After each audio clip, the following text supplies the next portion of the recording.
consentano finalmente di migliorare la percezione della qualità della giustizia e contrastino i fenomeni corruttivi con efficienza e tempestività, per raggiungere un livello più elevato di soddisfacimento delle esigenze di legalità rappresentate dai cittadini.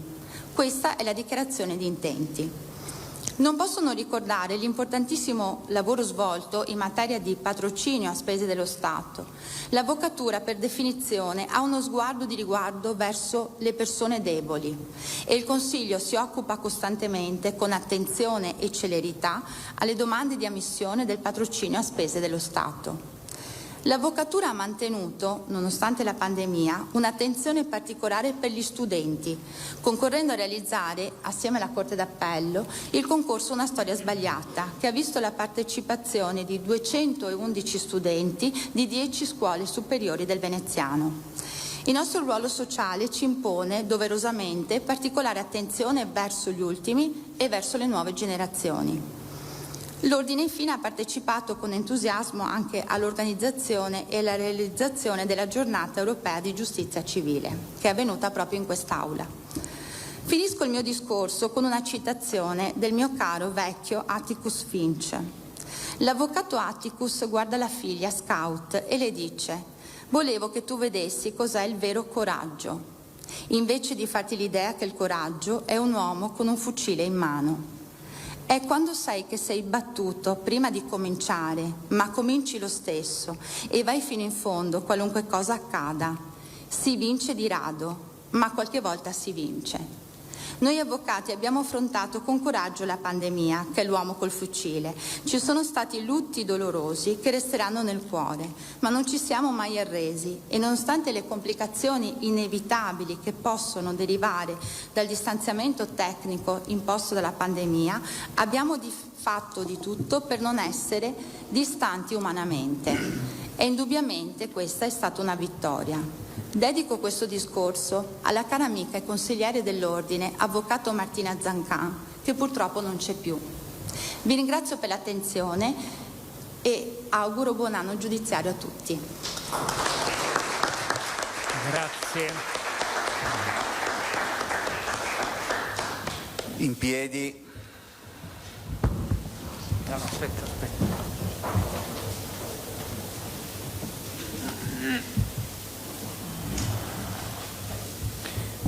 Chiedo al signor Presidente della Corte d'Appello di Venezia di dichiarare aperto l'anno giudiziario. Dichiaro aperto l'anno giudiziario 2022 per il distretto di Venezia.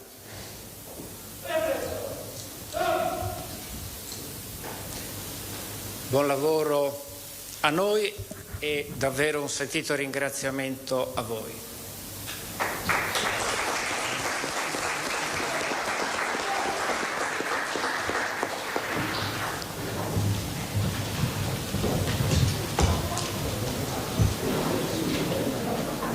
Ecco, si è concluso, avete sentito, con le parole del Presidente reggente della Corte d'Appello, Carlo Citterio, la cerimonia di inaugurazione dell'anno giudiziario 2022. Vedete in questo momento il Presidente che saluta il Presidente della Regione Luca Zaia.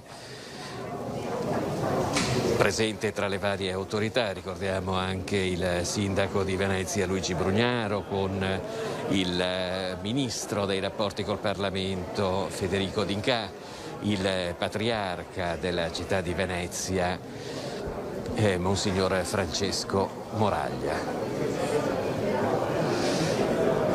È un discorso i discorsi che abbiamo sentito da parte del Presidente reggente della Corte d'Appello e del Procuratore Generale, che ha confermato le anticipazioni che vi avevamo saputo dare in questi giorni. La giustizia veneta e soprattutto quella veneziana continua a patire una carenza di organico che ne potrebbe pregiudicare l'effettiva attività. Una carenza d'organico alla quale si è riusciti ad ovviare in questo periodo, ma diciamo soprattutto per quello che riguarda la Corte d'Appello di Venezia, riuscendo anche a ridurre il carico di procedimenti in arretrato, ma purtroppo diciamo che i problemi ancora rimangono. Io Francesca, se non c'è altro, ti ricederei la linea. Grazie Filippo Fois, a Sandro Ponchio. Vi lasciamo raggiungere le varie autorità presenti per le interviste di rito. Naturalmente, se dovesse esserci la necessità, chiedeteci pure la linea. Insomma, come ha detto il collega, grazie a Filippo Fois, sono stati tanti i temi messi sul tavolo dai vari relatori. Quello che è tornato più volte, proprio il tema di cui avevamo parlato anche noi, quello della carenza d'organico a fronte di un carico importante di lavoro che interessa i tribunali italiani e i tribunali veneti, quindi l'appello proprio delle varie autorità che hanno preso la parola, in ultima la Presidente dell'Ordine degli Avvocati di Venezia, quello di far fronte a questo, un mondo della giustizia che ha tenuto duro di fronte alla pandemia, ma che ora chiede di essere ascoltato e di ricevere le risposte necessarie. Abbiamo seguito dunque dalle 10 in Tribunale a Rialto l'apertura ufficiale dell'anno giudiziario. Naturalmente poi questa sera nel corso dei nostri telegiornali faremo una sintesi di quelli che sono i temi principali toccati. Vi ricordo che alle 12:45, inusuale per essere sabato, ma il Presidente Zaia, che era proprio presente in Tribunale a Rialto, ora raggiungerà l'ufficio stampa la sala stampa della Protezione Civile a Marghera, dove farà un punto stampa, un aggiornamento. Probabilmente ci saranno anche delle novità che aveva già annunciato in chiusura di conferenza stampa giovedì. Ci sarà comunque un aggiornamento sulla situazione della pandemia nella nostra regione. Inevitabilmente ci saranno anche delle considerazioni relativamente al DPCM firmato ieri dal Premier Draghi, che, come abbiamo detto in apertura, ha di fatto messo nero su bianco l'elenco delle attività nelle quali dal 1° febbraio non sarà necessario essere in possesso del Green Pass base per accedervi, e dunque ci saranno anche delle considerazioni in questo. E poi naturalmente il Presidente Zaia nelle prossime ore arriverà a Roma perché fa parte dei grandi elettori per la nomina, l'elezione del nuovo capo dello Stato. In tal proposito ci sono, scorrendo un po' i siti dei quotidiani nazionali, c'è un'analisi di quella che è la situazione in questa vigilia da lunedì. Lo sappiamo, iniziano le votazioni, si attende la decisione di Silvio Berlusconi, dovrebbe sciogliere le riserve a ore. Alle 16 ci sarà proprio il vertice del centrodestra e sembra, lo stiamo leggendo naturalmente dai siti dei quotidiani, che il leader di Forza Italia sarebbe pronto a fare un passo indietro. Questo aprirebbe a tanti scenari, a tante prospettive. Sta prendendo sempre più piede l'ipotesi che al Quirinale possa salire il Premier, proprio Mario Draghi. Questa potrebbe essere una scelta sulla quale potrebbe convergere anche la Lega, se si troverà però un nome che piaccia al Carroccio, che piaccia al centrodestra per il successore proprio di Mario Draghi a Palazzo Chigi. Insomma, è una situazione ancora aperta, con le varie posizioni dei partiti distanti in qualche caso tra loro, sulle quali si cercherà di convergere con un nome comune per chiudere, magari già al primo scrutinio sarà difficile, ma questa è anche una volontà dello stesso Premier Draghi, chiudere al primo scrutinio la nomina del nuovo capo dello Stato. Potrebbe essere l'alternativa a Mario Draghi quella di Casini, che lui dice: sono tranquillo, sono a disposizione, resto in attesa. Insomma, capiamo come la situazione sia ancora molto aperta. Questo insomma è il tema che seguiremo anche nelle prossime ore. Io vedo in collegamento, lo ringrazio, il presidente del FISM Veneto, Stefano Cecchin. Buongiorno Presidente, ben ritrovato. Buongiorno, grazie per l'invito. Grazie. Allora, naturalmente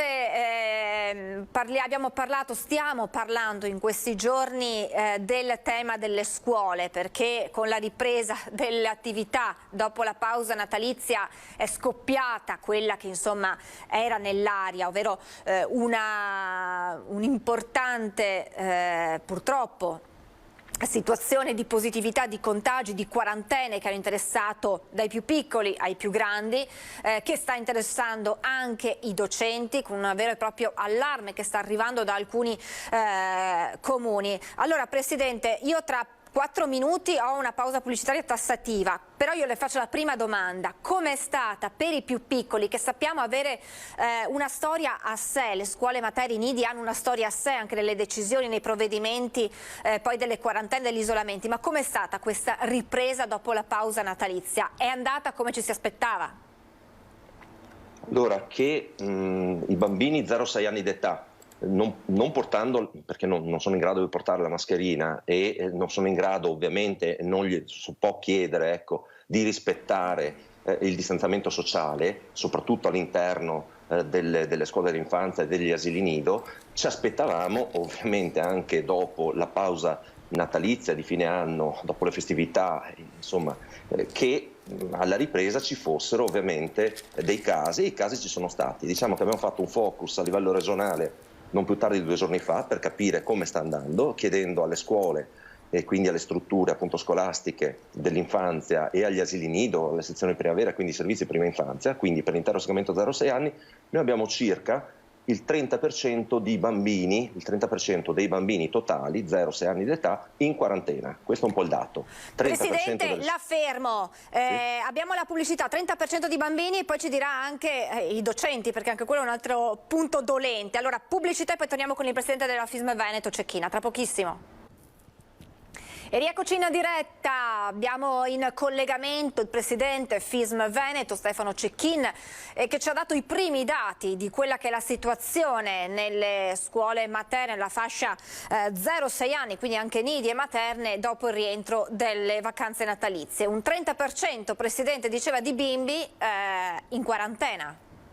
In quarantena, non ovviamente tutti positivi, perché nelle scuole dell'infanzia è sufficiente, o anche nei gruppi nidi, avere un caso positivo, quindi di un bambino presente o anche dell'educatrice o della maestra presente, per mandare tutti in quarantena per 10 giorni. Quindi è evidente che insomma questo 30% ce lo aspettavamo, nel senso che ed è un dato su cui riflettere, nel senso non avevamo sicuramente questo dato a dicembre, prima della fine prima della pausa, diciamo, non ce l'avevamo.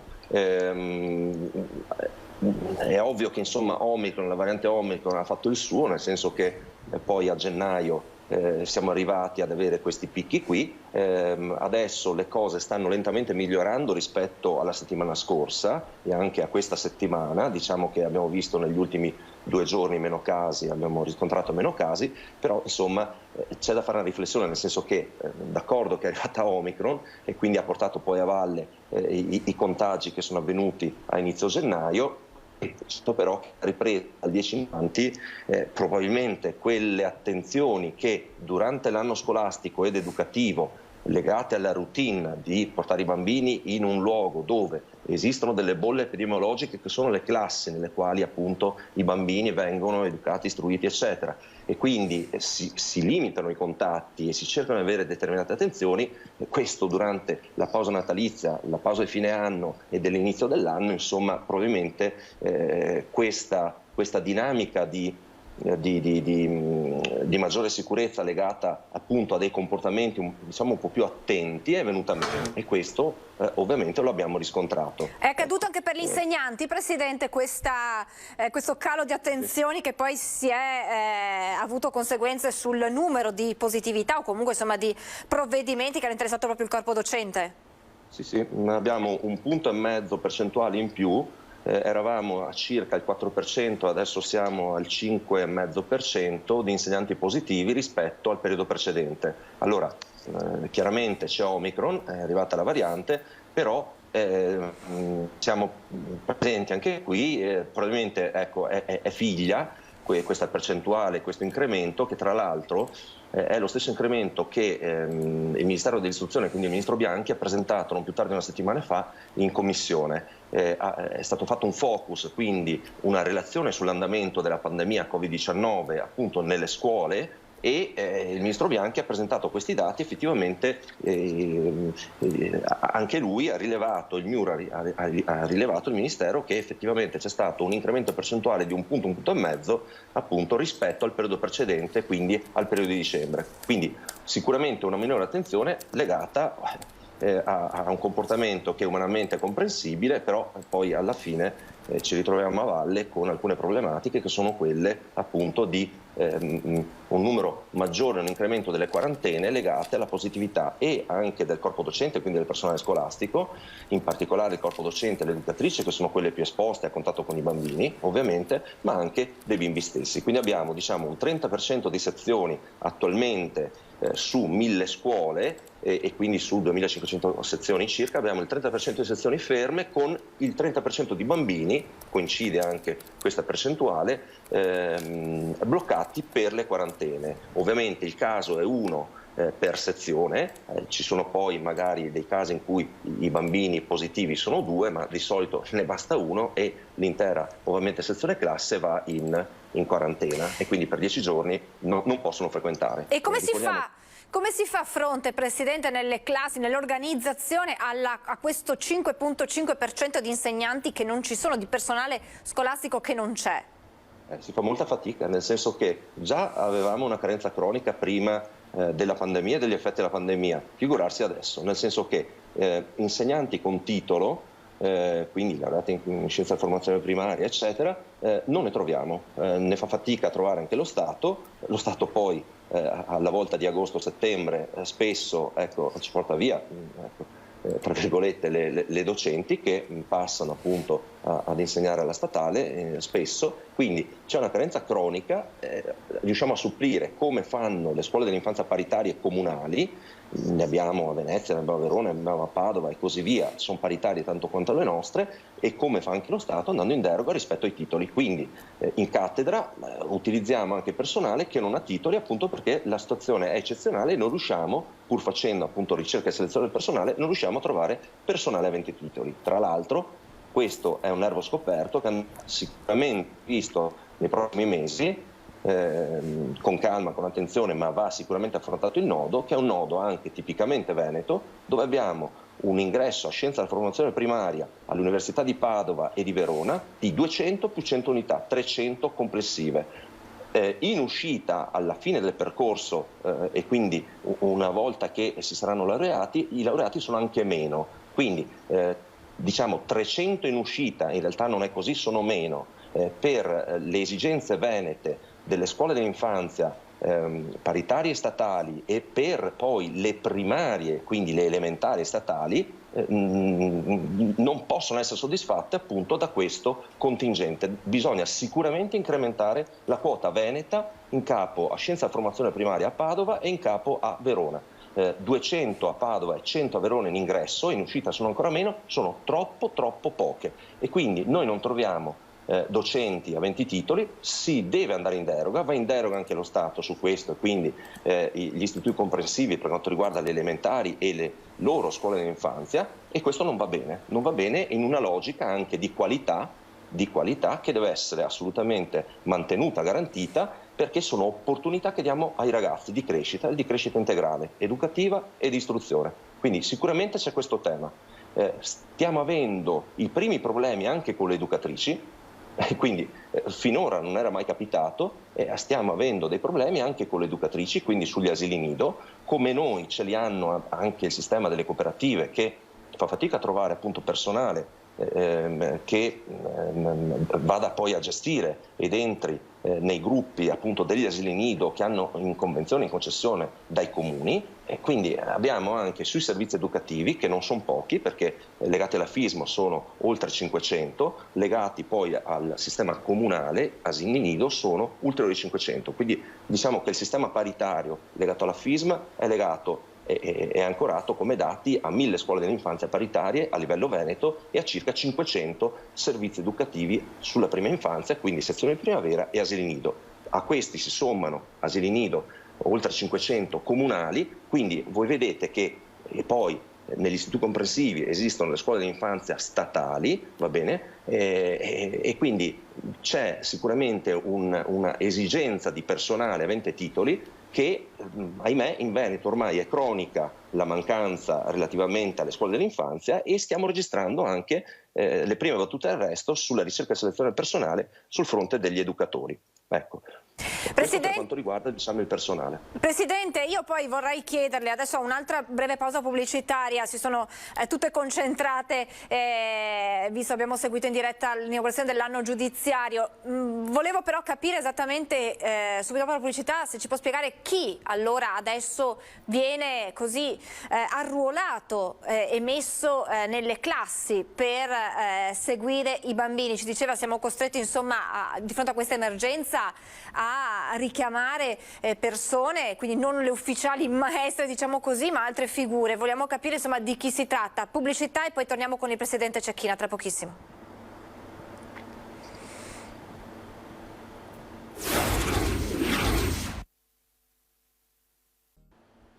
Rieccoci in diretta. Prima di tornare dal Presidente della FISM Veneto apriamo una parentesi politica, andiamo a Padova di fronte al caffè Pedrocchi, dove tra pochi minuti, Francesco Rattai, buongiorno, ci sarà l'annuncio del sindaco Giordani. Sì, dici bene Francesca, siamo davanti al caffè Pedrocchi dove appunto il sindaco in carica Sergio Giordani annuncerà la sua candidatura per le prossime amministrative del 2022. Parliamo appunto di elezioni comunali che dovrebbero tenersi circa all'inizio dell'estate, nel maggio-giugno, allo scadere appunto dei 5 anni del mandato dell'attuale sindaco Sergio Giordani. Rompe appunto le riserve il sindaco in carica e andrà ad affrontare Francesco Peghin, probabilmente il candidato per il centrodestra, che è stato al centro di numerose polemiche in queste settimane, perché c'è stato il sindaco Bano, il sindaco di Noventa Padovana, un noto esponente leghista, che criticava il metodo con cui era stato scelto appunto Peghin, lontano dalla base. Intanto il centrodestra si è compattato con il sindaco Giordani, la giunta, il centrosinistra che sostiene appunto il sindaco Giordani a Palazzo Moroni, e staremo a vedere come andrà a finire questa disfida elettorale. Grazie a Francesco Rattai. Poi questa sera nelle edizioni regionali dei nostri telegiornali un'ampia pagina dedicata proprio a questa ricandidatura del sindaco in carica a Padova Sergio Giordani. Grazie, ti lasciamo entrare al caffè Pedrocchi per seguire la conferenza stampa. Grazie Francesco, buon lavoro. Grazie a voi. E allora torniamo dal presidente di FISM Veneto, Stefano Cecchin, che ci ha lasciati prima della pausa pubblicitaria parlando insomma di questa emergenza legata alle insegnanti, alle maestre, ma in generale al personale che lavora all'interno di nidi e materne. Chi c'è quindi? Chi sono le nuove figure che in qualche modo avete reclutato in questo stato di emergenza?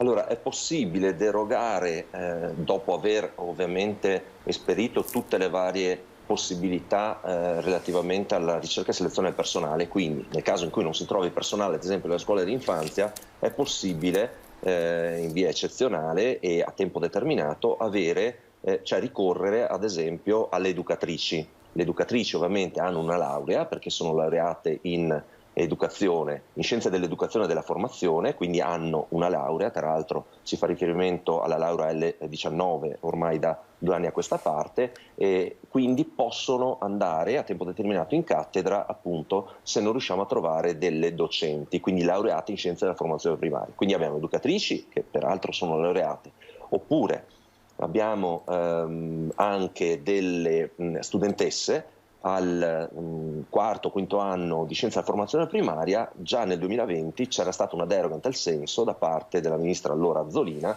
che permetteva di far salire in cattedra appunto figure al penultimo e all'ultimo anno della laurea in scienze, del corso di laurea in scienza della formazione primaria. Per quanto riguarda le educatrici, ovviamente anche lì la possibilità di avere delle diplomate che magari per motivi eccezionali o altro appunto possono stare con il gruppo bambini e quindi poterli seguire nel caso di supplenze e nel caso in cui non si trovi assolutamente appunto del personale. Ecco, questa è una questione che riguarda il personale. Diciamo che oltre la questione che riguarda il personale c'è ovviamente un'attenzione forte da quando abbiamo ripreso sia il 10 di gennaio ma da quando abbiamo ripreso l'anno scolastico con le famiglie. Quindi accanto a questa dinamica tutta sanitaria, se volete, e a una dinamica legata alla difficoltà di reperire il personale, c'è un rapporto con le famiglie che non è facile rispetto agli anni precedenti e abbiamo notato ovviamente le famiglie, soprattutto alla ripresa qui dal 10 di gennaio in avanti, famiglie anche molto stressate, ecco. Quindi genitori che manifestano appunto dei segnali di disagio nei confronti ovviamente della situazione che si è venuta a creare. E questo, in che termini, Presidente, in che termini questo disagio? Cioè, con che forme viene manifestato questo disagio? In modo pacifico, diciamo così, o ci sono anche delle forme più forti, diciamo, per far capire le difficoltà che le famiglie stanno naturalmente affrontando sotto tanti punti di vista? Allora, non si è mai andati sopra le righe. Certo però che si nota lo stress dei genitori, si nota la poca pazienza rispetto a prima, che hanno anche nei confronti dei figli quando li accompagnano. E sono dei segnali che cogliamo, che le docenti, le coordinatrici, le educatrici colgono. Il fatto che a livello territoriale si siano attivati degli sportelli di ascolto sia per il personale sia per le famiglie, e lo abbiamo fatto fin dal 2020, questo ha dato sicuramente una grossa mano anche alle famiglie per trovare un punto di riferimento e quindi delle persone competenti, delle persone anche professionalmente competenti, in grado di dare loro una mano. Quindi poca pazienza, ad esempio anche la difficoltà di rimanere aggiornati sempre sulle novità normative. Questo è stato uno stress non da poco per i genitori, perché se vi ricordate le norme sono cambiate molto in questi mesi, gli adempimenti anche in capo alle famiglie non sono stati banali, il fatto che nel caso in cui ci siano quarantene, ricordiamo abbiamo circa il 30% delle classi in quarantena, il 30% dei bambini in quarantena, significa che se anche tuo figlio non è positivo comunque lo devi seguire a casa. Seguirlo a casa, perché sono bambini 0-6 anni, asilo nido, scuola d'infanzia, significa quando va bene attivare o lo smart working oppure attivare il congedo parentale. Sul congedo parentale c'è un grosso problema. Il congedo parentale, per essere poi attivato, vuole che si invia all'INPS un numero di protocollo di attivazione del congedo parentale. Ecco, quel numero di protocollo viene rilasciato e lo può recuperare il pediatra da un portale sanitario dove trova appunto quel dato, ma quel dato là c'è se viene attivato il percorso dal SISP, quindi ad esempio dall'ASL. E qui ovviamente il fatto che ci siano i tempi più lunghi, più dilatati, che sono anche comprensibili, legati ai tamponi, legati alla situazione pandemica che vede tantissime quarantene in ambito scolastico, educativo, ma anche in altri ambiti e così via, anche in ambito sportivo, è evidente che questo ha allungato ovviamente i tempi. Quindi il rischio, ad esempio, e anche su questo dovremo fare un ragionamento anche con la Regione, lo faremo la settimana prossima, anche con l'assessore Manzarin, che è molto attenta e puntuale su queste questioni, e anche il rischio che il congedo parentale dei genitori possa magari avere delle battute d'arresto, i tempi si siano dilatati, e quindi anche questo incide sulle famiglie, incide ovviamente sulla serenità, ecco, delle famiglie che devono restare a casa con i bambini. Quindi uno dei due genitori resta a casa con i bambini, e qui c'è anche il tema del lavoro femminile, perché poi spesso dei due genitori chi resta a casa è la mamma, e quindi qua si apre un altro tema che abbiamo riscontrato. C'è effettivamente una difficoltà della conciliazione dei tempi di vita e di lavoro da parte delle donne, da parte appunto delle mamme, e questo non è giusto. E questo sicuramente lo abbiamo riscontrato, c'è questa dinamica, va bene, bisognerebbe cercare, ecco, di aiutare di più, aiutare i genitori. Ovviamente cerchiamo di farlo per il tramite del personale, la scuola tutta cerca di aiutare i genitori su questo, certo però che il riflesso sui bambini si vede, quella magari poca pazienza, quella scarsa attenzione, o quella attenzione che viene un po' meno, va bene. C'è poi anche la dimensione familiare allargata, quindi i genitori anziani o altri, e quindi un contesto anche sociale che magari è di difficoltà, è in difficoltà e quindi sta soffrendo. Ecco, tutto questo poi a valle arriva ai bambini, e i bambini si vedono, i bambini da settembre, quindi 2021, con il nuovo anno scolastico, il nuovo anno educativo, diversi rispetto a prima. In che senso diversi? Come diversi? Abbiamo dei bambini che manifestano appunto poca pazienza, poca attenzione, scarsa attenzione, dei comportamenti oppositivi, la difficoltà della gestione dei no, la difficoltà della gestione della routine educativa, quindi delle cose che si devono fare ogni giorno, alla stessa ora, eccetera, è proprio una routine educativa. Ecco, la difficoltà anche di concentrazione dei bambini. Ecco, tutto questo è frutto di un contesto sociale, ma anche familiare, che è effettivamente un po' in difficoltà. Ecco, su questo c'è da lavorare tutti assieme, per dare una mano di più alle famiglie e ai genitori, e fare in modo che non si ripercuota poi a valle, ovviamente sui figli, sui bambini, anche tutto questo. Presidente, lei l'ultima volta che ci eravamo visti ci aveva parlato dell'aumento dei costi sostenuti dagli istituti, dalle scuole, per rispettare tutte quelle che sono le norme relative naturalmente alla gestione del Covid, quindi alla sanificazione, ai gel, mascherine, eccetera. Ora si aggiunge, immagino che interessi anche voi, il tema dei costi dell'energia. Ne abbiamo parlato per le famiglie, ne abbiamo parlato per le imprese, ma sicuramente una scuola va riscaldata, c'è l'elettricità, ci sono magari anche degli strumenti elettronici, bisogna far da mangiare, spesso ci sono delle mense interne, quindi si usa il gas per cucinare. Insomma, avete fatto un calcolo di quello che potrebbe essere, oppure avete già avuto le prime bollette nelle quali avete visto quanto va a pesare nel vostro budget proprio il caro energia? Sì, abbiamo avuto un rincaro tra il 50 e il 60% del costo del gas e dell'energia elettrica. E quindi immaginate una scuola che mediamente, diciamo, tra le scuole più grandi, che pagano ovviamente bollette un po' più salate sulle utenze di gas, energia elettrica e altro, e quelle un po' più piccole, quindi hanno ambienti più piccoli, eccetera, anche come numero di sezioni, bambini accolti, eccetera, diciamo una media di 10-12 mila euro l'anno a scuola per quanto riguarda appunto le utenze. Avere un'impennata di 5-6 mila euro in più l'anno, è evidente che tutto questo incide molto. In realtà la proiezione è anche più alta, perché sto sulla prima bolletta che abbiamo sostenuto qui ultimamente, ma in realtà la proiezione è anche più alta, tenendo conto che abbiamo già avuto sulle materie prime alimentari, anche sui costi, quindi del cibo, dei rincari. Quindi c'è già una dinamica inflattiva proprio sulle merci, sui costi, eccetera, eccetera. Questa dinamica, lo dico come rappresentante degli enti gestori e quindi anche come rappresentante dei datori di lavoro, perché siamo anche associazioni di categoria che con un proprio contratto collettivo nazionale, che è il contratto nazionale collettivo della FISMA. Va bene? Abbiamo circa 8.000 dipendenti a livello veneto, abbiamo un contratto che è scaduto, bisognerà rinnovare il contratto e vedremo in quali termini, e saranno anche in termini economici, bisognerà ovviamente rivedere appunto la parte economica contrattuale. Assieme ai sindacati abbiamo iniziato questo percorso qui a inizio gennaio 2022.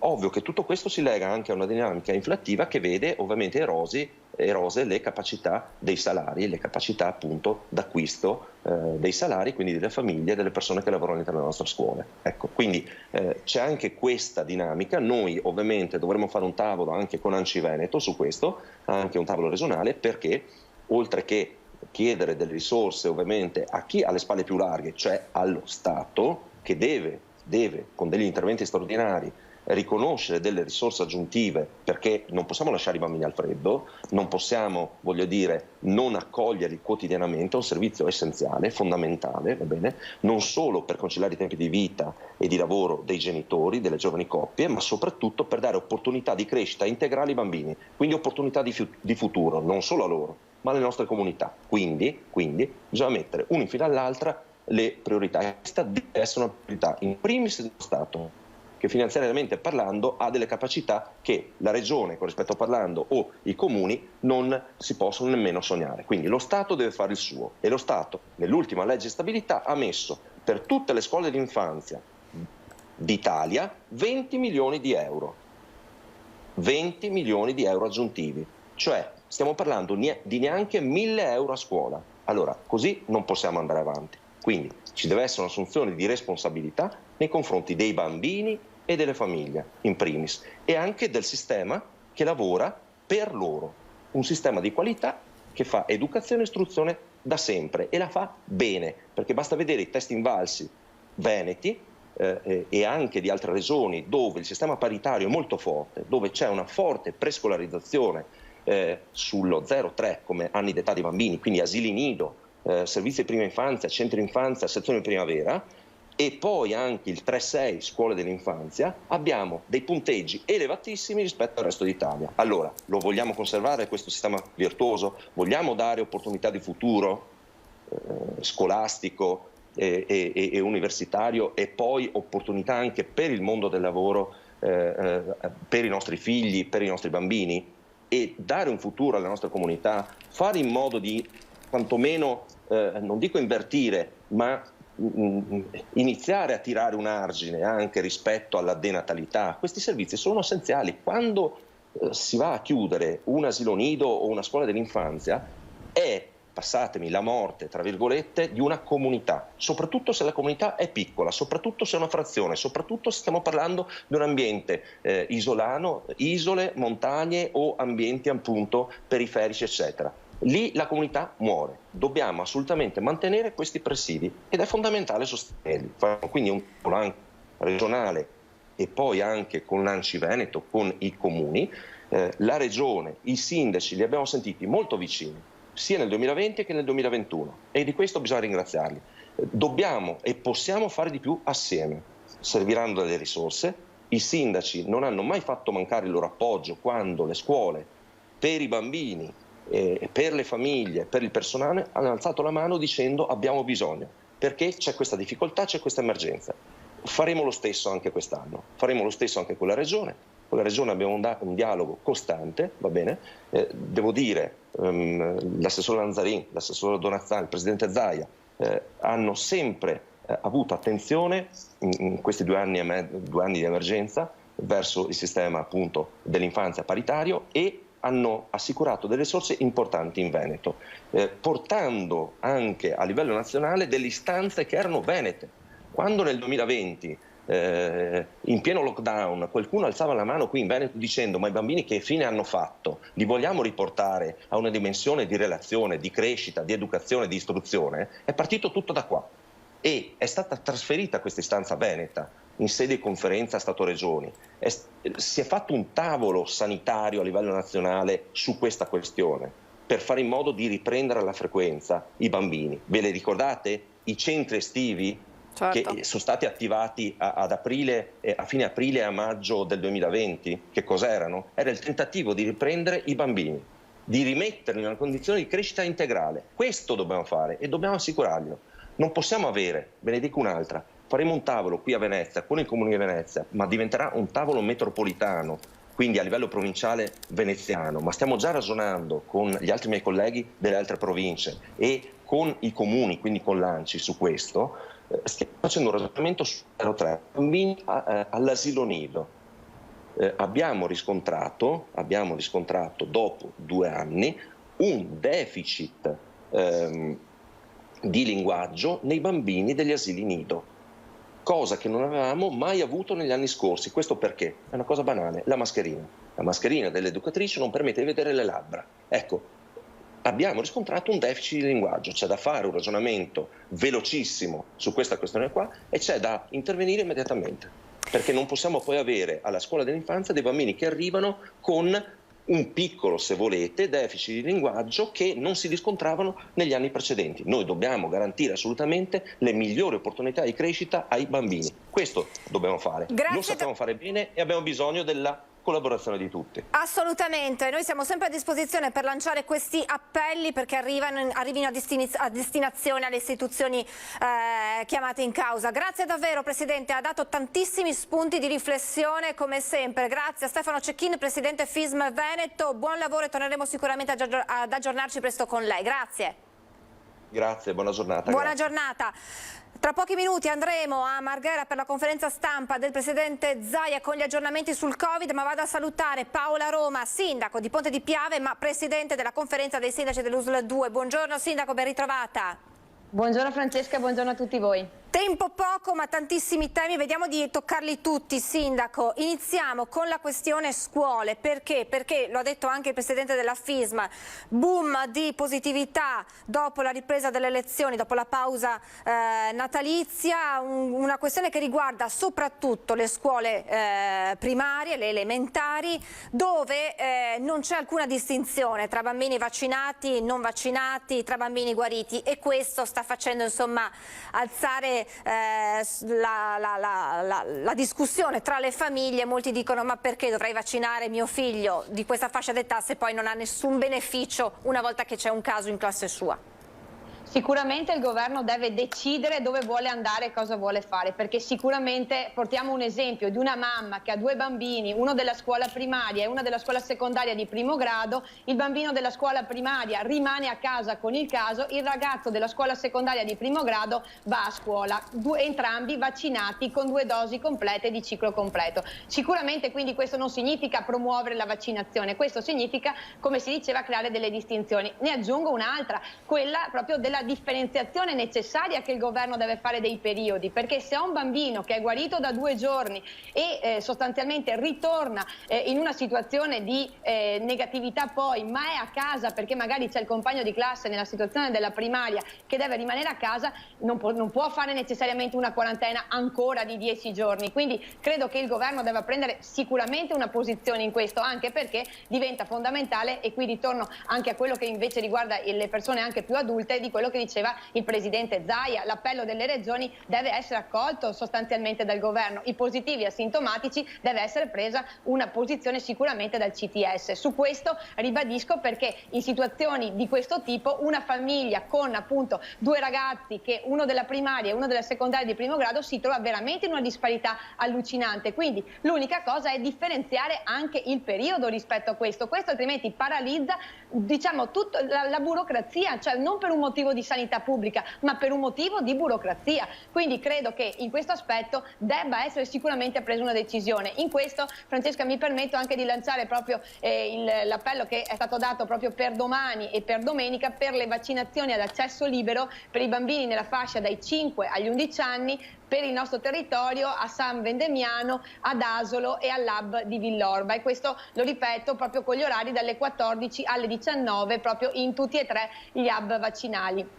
Unitamente a questo direi anche, Francesca, un appello per i volontari, proprio perché ci troviamo soprattutto per la sede di San Venembiano ad avere una necessità di personale volontario, e qui proprio un appello alle associazioni dei cittadini, che ringrazio perché sempre ci hanno dato in tutti i vari comuni le disponibilità proprio per accompagnare e nel servizio di accoglienza le persone nei nostri centri vaccinali. Per la disponibilità viene dato appunto una mail che è wistopcovid@rotary2060.org e il numero di cellulare 348 150 51 82, e ringrazio Rotary e tutta la Protezione Civile e le varie associazioni di volontariato per tutto quello che stanno facendo nei nostri territori. C'è bisogno però anche di altri volontari, centri vaccinali da una parte, a proposito, e poi per i tamponi, ormai stanno arrivando da tanti sindaci della Marca l'appello per i tamponi nei comuni, si parte la settimana prossima, un aggiornamento e poi l'appello per i volontari proprio nei comuni, per i tamponi nei municipi. Certo, allora con il direttore generale la conferenza dei sindaci espletata la scorsa settimana è stata approvata la delibera proprio ieri dal direttore generale, e quindi i colleghi stanno già recuperando tutti i volontari attraverso un'assicurazione che verrà pagata dall'azienda sanitaria per poi partire nei posti individuati dai comuni. Sicuramente si inizia proprio con delle attrezzature che vengono date in comodato d'uso dall'azienda sanitaria, viene fatta dalla stessa azienda sanitaria la formazione, e ringrazio il direttore generale e anche il dottor Rigoli per l'impegno, ma anche dalla parte dei Covid scuole, quindi da tutti quelli i tracciatori che stanno seguendo questa parte. Ringrazio anche la microbiologia, la dottoressa Vian, poi per l'apporto e il supporto che darà a tutti i comuni. Ogni comune darà la propria disponibilità proprio con una postazione, e ringrazio i colleghi. L'azienda sanitaria individuerà lei i comuni su cui partire immediatamente con il posizionamento di queste attrezzature, poi appunto della saponetta, così come anche del computer che permetterà la connessione diretta, e quindi per il tramite dell'azienda sanitaria verrà individuata la procedura proprio di richiamo dei ragazzi, ognuno per il proprio territorio, questo lo ripeto, proprio residenti del comune, negli spazi individuati dal comune. Quindi l'appello è stato proprio quello di volontari, in questo caso si parla o di infermieri in pensione, comunque iscritti all'ordine, o di OSS, o in qualche caso anche di dentisti, di alcuni interventi da parte di queste persone che sono anche in pensione ma iscritte, ripeto, all'ordine, per darci una mano proprio per l'espletazione di questo servizio tamponi dei comuni. Questa è una maniera per fare squadra, come l'abbiamo sempre fatta con l'azienda sanitaria, e per aiutarci proprio per essere più nella maniera più possibile più precisi. È partita questa sperimentazione dal comune di Zero Branco, lunedì inizierà anche il comune di Oderzo e successivamente tutti gli altri comuni, perché hanno aderito a questo progetto, e l'ho preciso, quasi tutti i comuni della provincia, quasi tutti, perché dico che alcuni hanno anche l'istituto comprensivo insieme tra più comuni e si sono messi giustamente insieme, altri invece in forma singola, e altri invece, essendoci già la presenza giustamente del Covid Point, non viene attivato. Però sono 64 comuni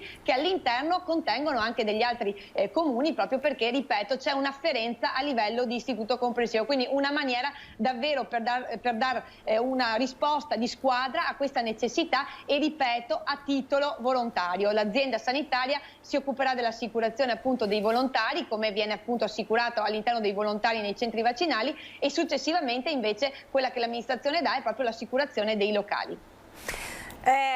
Da sindaco le chiedo adesso un commento sul DPCM che di fatto ha ufficializzato quello che comunque insomma già in qualche modo si era capito quando si era parlato di Super Green Pass, di Green Pass base nelle varie attività. Ieri il tutto è stato ufficializzato con il DPCM firmato dal Premier Draghi, è stata fatta chiarezza soprattutto sul nodo, ne abbiamo parlato in apertura di diretta, dei supermercati, perché non si capiva bene se una volta che una persona sprovvista di Green Pass di Green Pass base entrava nel supermercato poteva acquistare qualsiasi prodotto o esclusivamente quelli di prima necessità. È stato lo stesso governo a chiarirlo con una FAQ.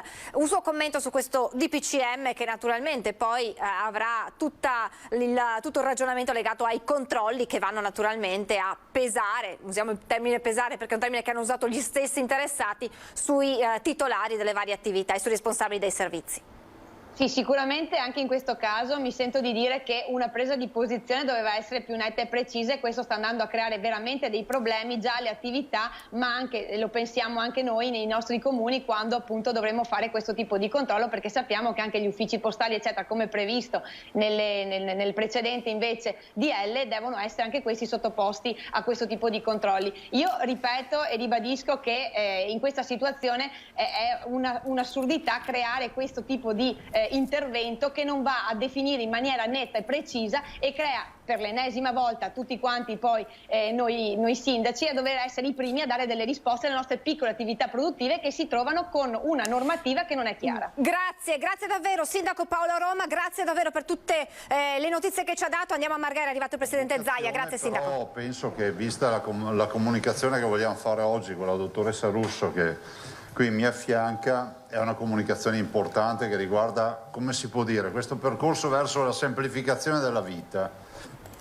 perché ormai siamo perseguitati, ossessionati dal tampone. Allora, prima di entrare nel vivo, ma che è già vivo, darei il tema del bollettino, che anche questo ha delle grandi novità. Tamponi molecolari 8.828.212.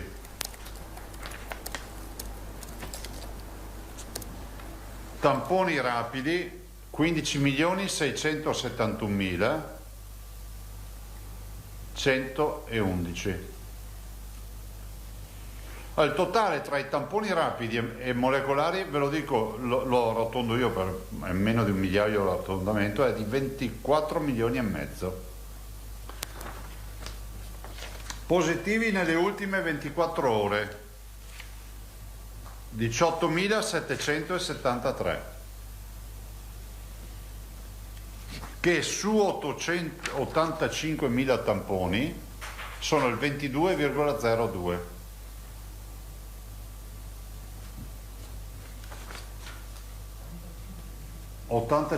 tamponi, 85.000 per l'esattezza e 2,41. Numero dei positivi 993.986, che questi sono i positivi dal 21 febbraio 2020, intercettati con i famosi 24 milioni e mezzo di tamponi. Positivi di oggi 277.831.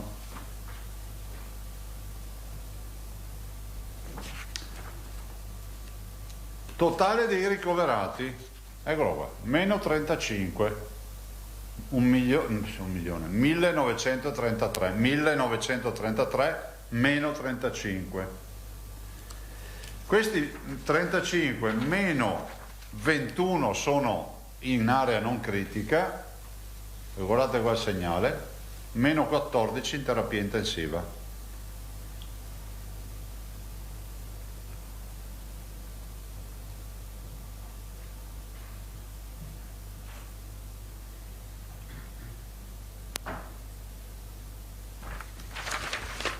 Terapie intensive non Covid 2,78, che miseria. Totale dei decessi 12.926 più 38. Totale dei dimessi 132.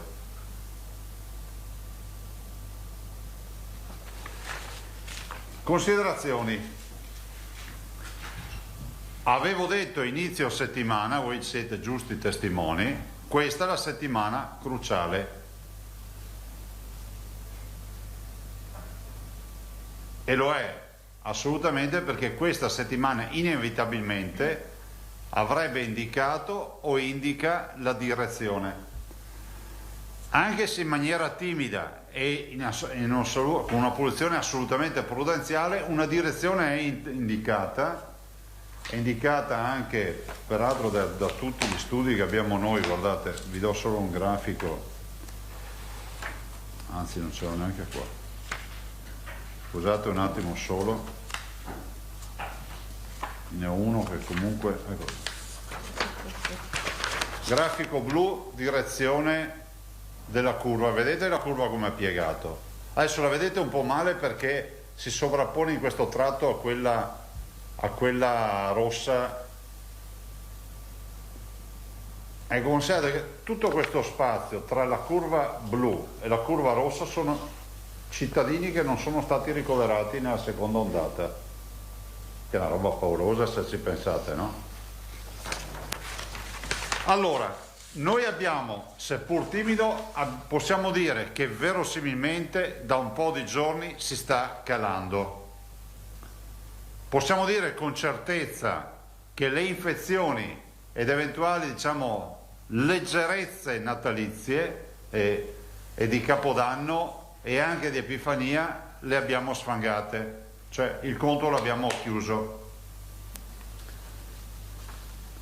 Sulle terapie intensive in particolar modo, da 18-20 persone in ingresso al giorno siamo alla metà. E se guardiamo il dato che noi guardiamo nella nostra programmazione, che non è il dato che vi ho dato oggi vi ho dato 189, per noi la programmazione oggi dice 150 persone in terapia intensiva, perché togliamo i negativizzati, perché per noi un negativizzato non ha più un problema di gestione separata in terapia intensiva con tutti i problemi del caso, e soprattutto togliamo nel nostro conto delle terapie intensive quello che facciamo noi, diciamo tecnico, non quello puro dei numeri, che io vi do dei numeri che sono il massimo dei numeri, oltre non si può andare. Nel nostro conto delle terapie intensive togliamo i Covid per caso, perché noi abbiamo infartuati positivi ma sono in terapia intensiva perché hanno avuto un infarto, oppure abbiamo traumi stradali dove il paziente risulta essere positivo. Tutto ciò premesso, abbandonando anche questa linea, diciamo, di calcolo, la linea ufficiale è quella nostra, dei 189, si dice che eravamo arrivati a 208, siamo a 189. Quindi vi ricordate quando vi dicevo attenzione che c'è un segnale che potrebbe dirci che magari fra qualche giorno la terapia intensiva andrà sotto la soglia dell'arancione, ed è vero. Perché oggi noi abbiamo intanto un R con T di 1,22, l'incidenza, dopo vorrei parlarvi di questa incidenza, 2.587 su 100.000, vuol dire quasi il 2,6% della popolazione in teoria è positiva. Occupazione terapia intensiva 17%. Siamo 3 punti sotto l'area arancione. Occupazione area non critica, 25%, siamo 5 punti. Cioè invece di crescere, vi ricordate che l'ultima volta che siamo visti, vi ho detto guardate che abbiamo un trend dell'algoritmo che ci dice 17, 17,5 e ci dà un punto in più sull'area non medica, area medica che dovrebbe arrivare a 26, per ora è 25. Però il 17... il modello matematico ce l'ha già beccato, perché effettivamente in 2 giorni ce l'ha beccato. Allora, noi abbiamo un'alta incidenza che è un sinonimo di alta contagiosità, Sappiamo con chiarezza che la stragrande maggioranza dei contagiati o è asintomatica o sono pauci sintomatici, se devo parlare del raffreddorin, qualche linea di febbre, eccetera. E sappiamo che tutto questo però con l'attuale modello, che è una strategia calata su uno scenario che è totalmente diverso, ve la ricordate della variante Delta? Te la prendevi come prendere un tir addosso.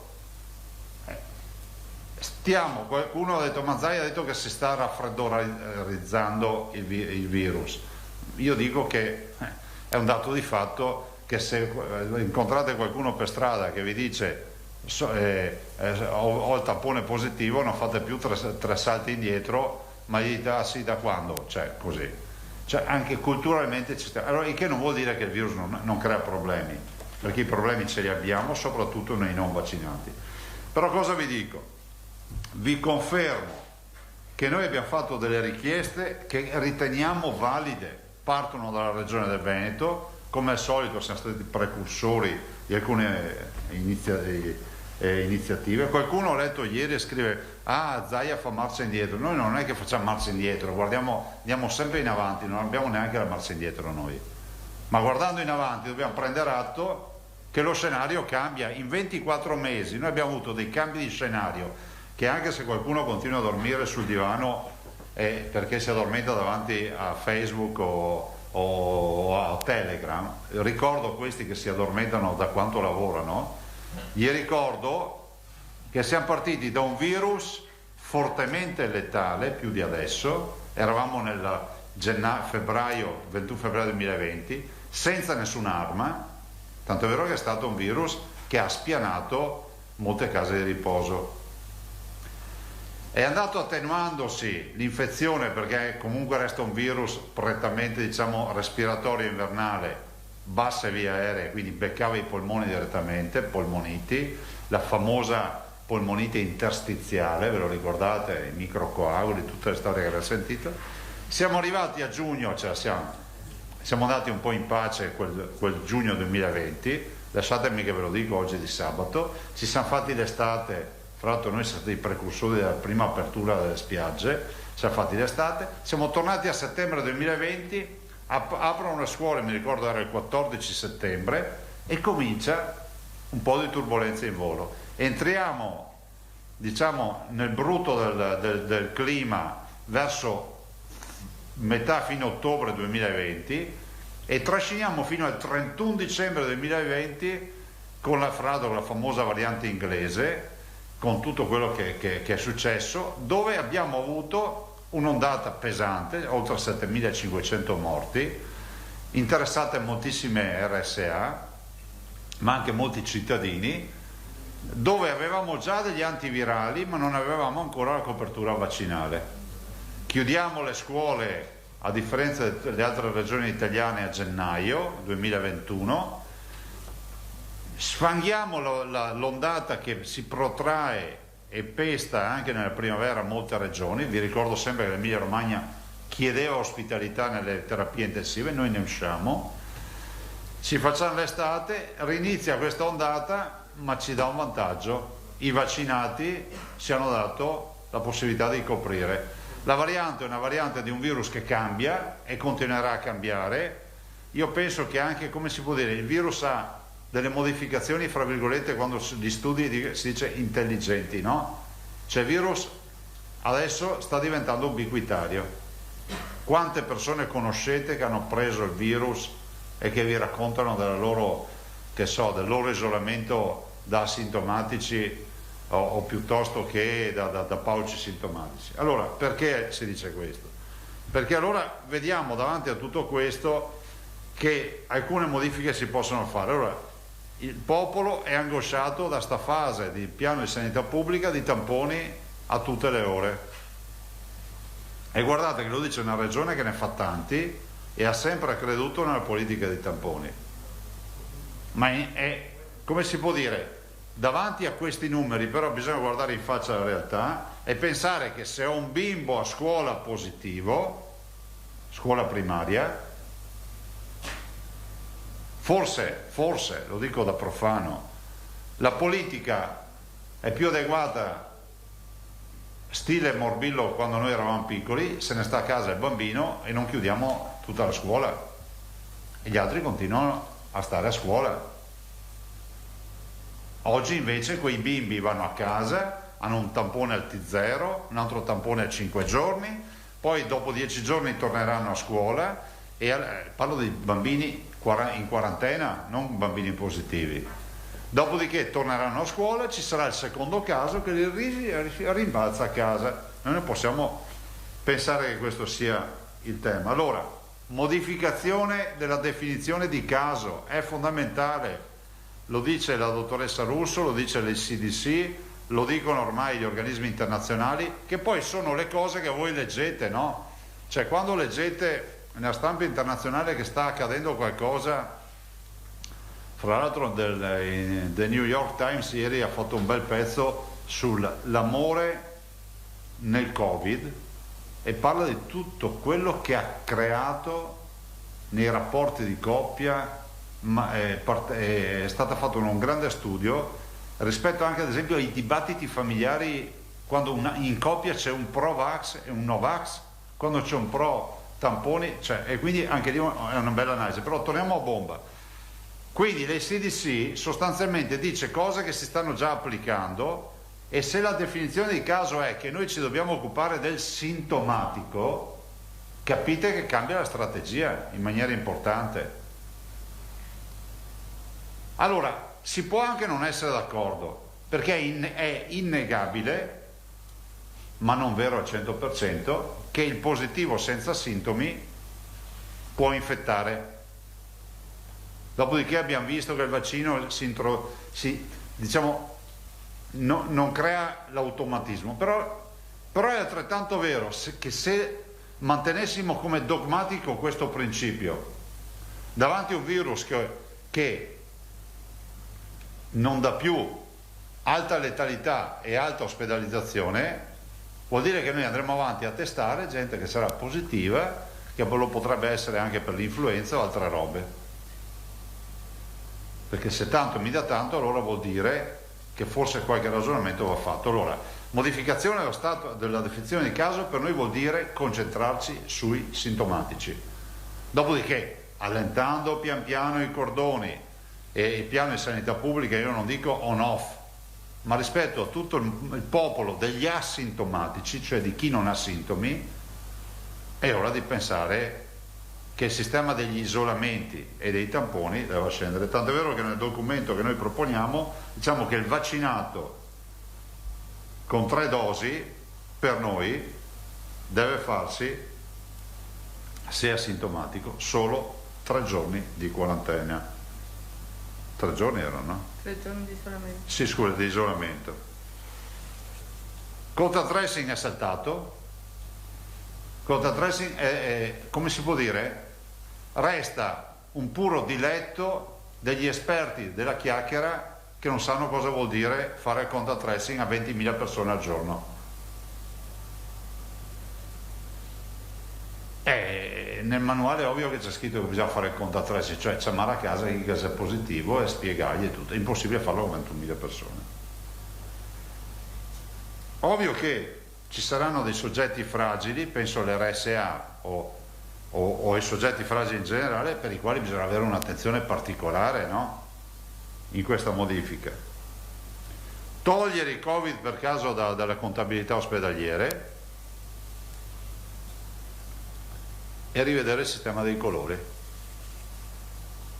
Lo si capisce con questa ondata che il sistema dei colori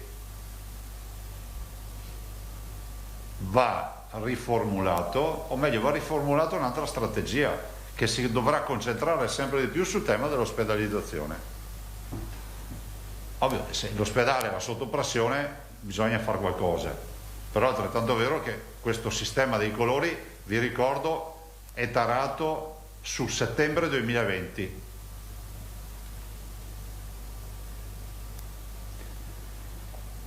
Novità. Dopo lunga, approfondita discussione, telefonare che non finisce più, ringrazio anche il ministro Speranza, l'ho sentito anche ieri 2 volte, è tutto, è il cinema che va drio. Ieri sera dopo le 8 è arrivata la famosa lettera dal Ministero che auspicavamo.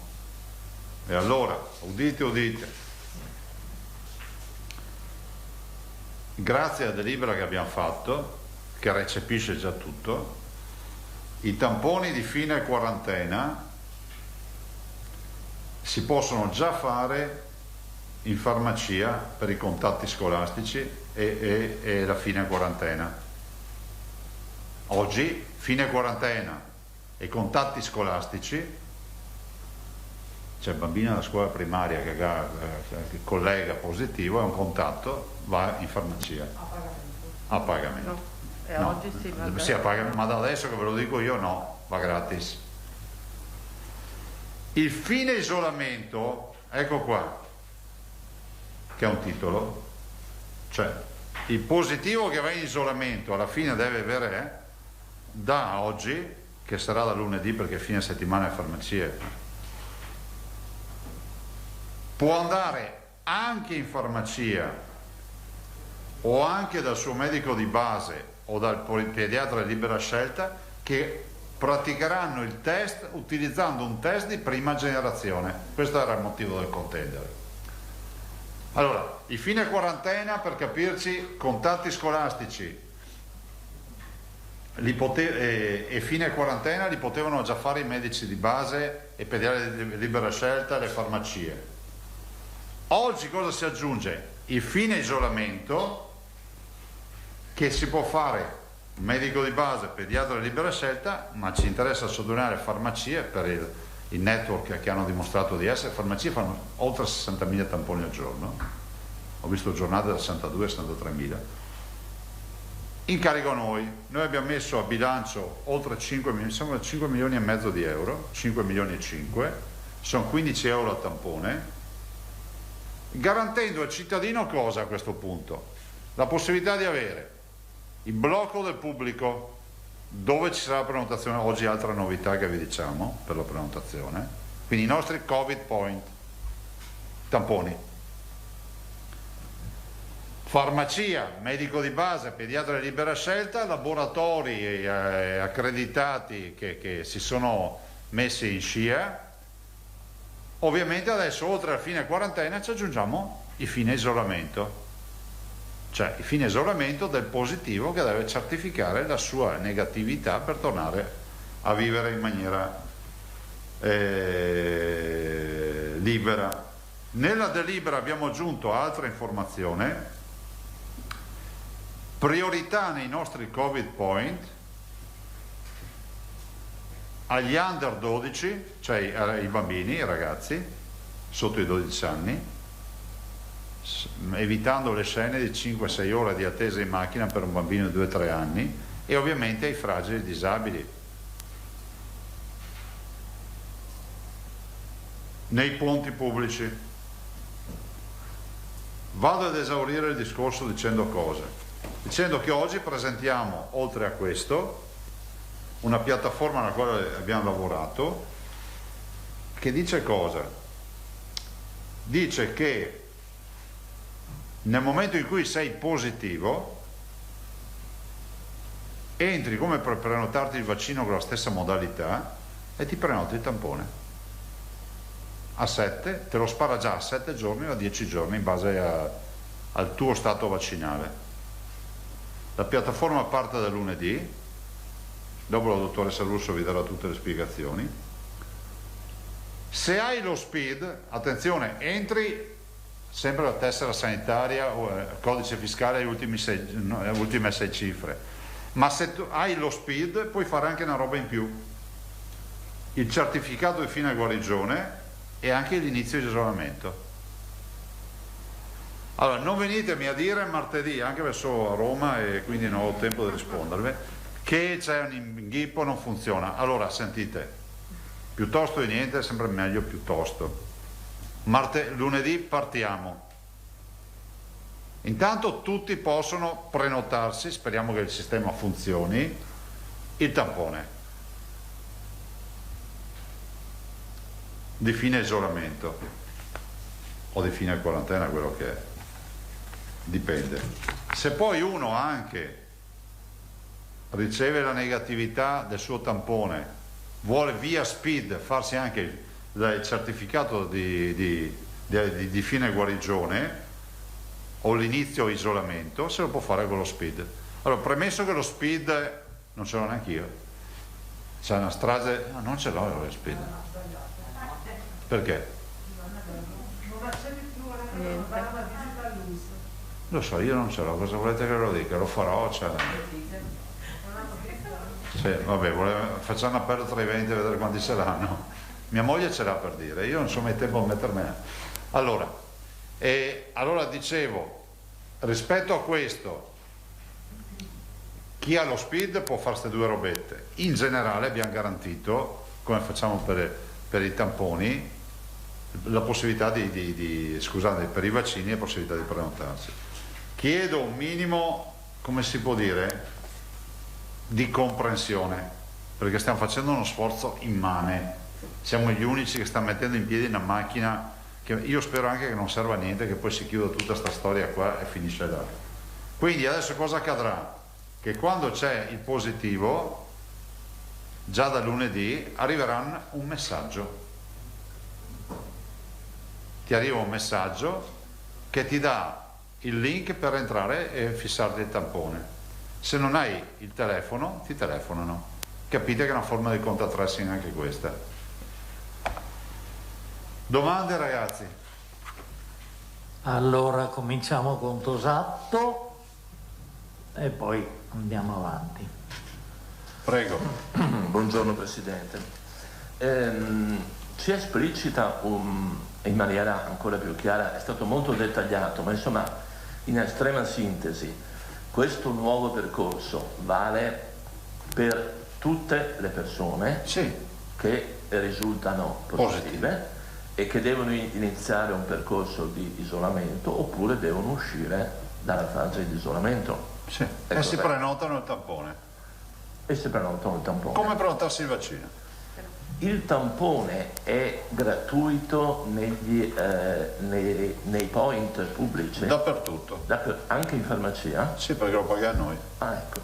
Non è che fa gratis la farmacia, lo paghiamo noi. No, certo. E avete stanziato questa somma. Ecco. Fine isolamento, fine quarantena, il tampone è gratuito. Dappertutto, perché lo paga la regione. Da lunedì sarà possibile accedere a questa piattaforma? Sì, dopo la dottoressa Russo vi dà proprio tutti i particolari. Importante avvisare che arriveranno i messaggi, quindi positivo che ha il tampone positivo, invece della telefonata gli arriva il messaggio e dice guarda, prenotati il tampone. Arrivano i messaggi dalle Ulsim? Sì. Si guardate che è uno sforzo, parliamo di cyber security, qua stiamo facendo una roba in un modo che non è facile da affrontare, quindi ringrazio tutti quelli che stanno lavorando. Abbiamo avuto anche ieri abbiamo avuto 24 ore di panico perché il disco dello storage, cioè penso il disco fisso, insomma si è rotto, quindi abbiamo avuto un blackout di un bel po' di ore per carico ricette nelle farmacie e altro. Hanno lavorato tutta ieri, tutta stanotte e continuano a lavorare. Non è un attacco hacker, c'è proprio un guasto. C'è una cosa che affligge molte persone, cioè escono dall'isolamento o anche dalla quarantena con un tampone negativo, la riattivazione del Green Pass incontra molti ostacoli, arriva in ritardo. Arriva il messaggio del Ministero della Salute che dice entro 24 ore sarà riattivato. Lo sappiamo. L'altro giorno un'infermiera mi ha detto io ho atteso una settimana, un'infermiera di un point di tamponi. Non lo so se ci sono dei margini qui per intervenire. Dottoressa, prego. Buongiorno, allora diciamo che questo è il sistema del fatto che la persona che ha lo SPID si scarica anche il certificato di guarigione, accelera anche la chiusura dell'isolamento e quindi il percorso per cui poi il Ministero rilascia il Green Pass.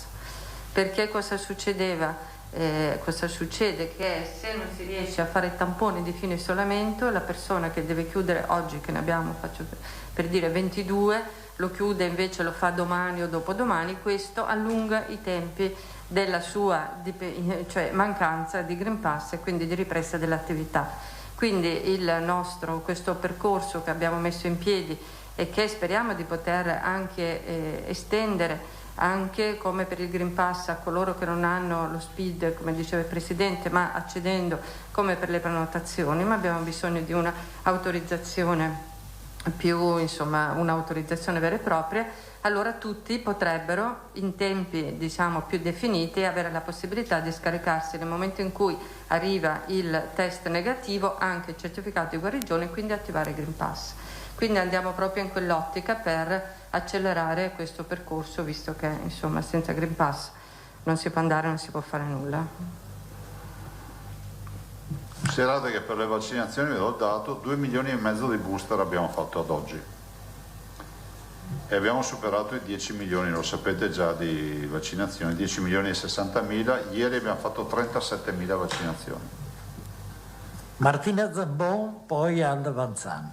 Buongiorno, solo per precisare, quindi nel momento in cui al positivo arriva il messaggio che consente di prenotare il tampone d'uscita con le modalità semplici uguali a quelle per il vaccino eccetera eccetera, quindi è ovviamente più facilitato, però il positivo può anche decidere di farlo in farmacia il tampone d'uscita dall'isolamento, quindi è a scelta.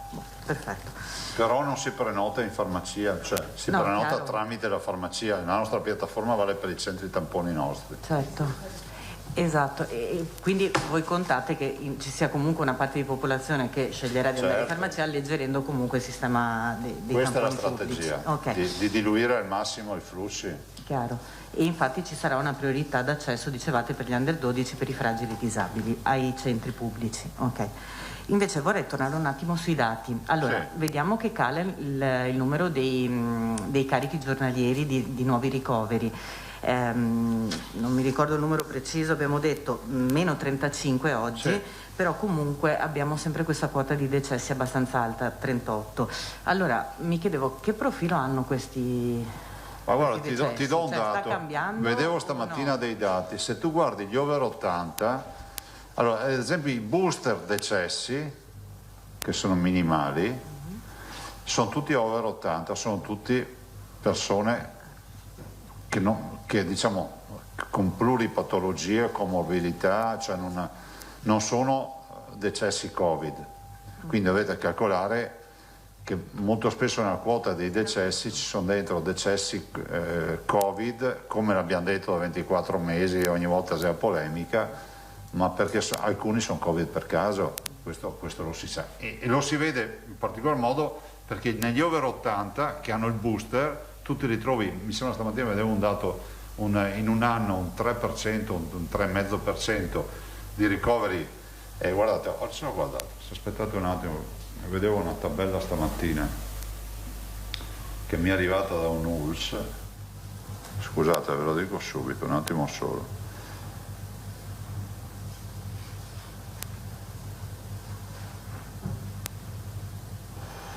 Allora, scusate, devo trovare, voi avete un attimo di pazienza.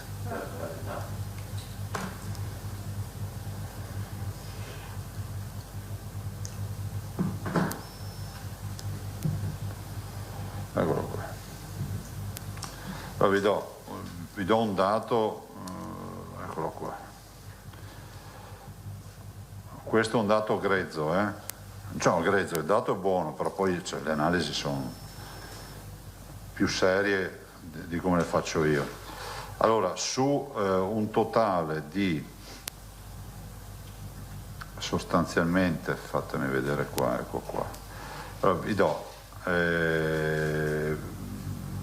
do un dato di un ULS, ma tanto per darvi un'idea, 86,59% di non vaccinati sui decessi, no?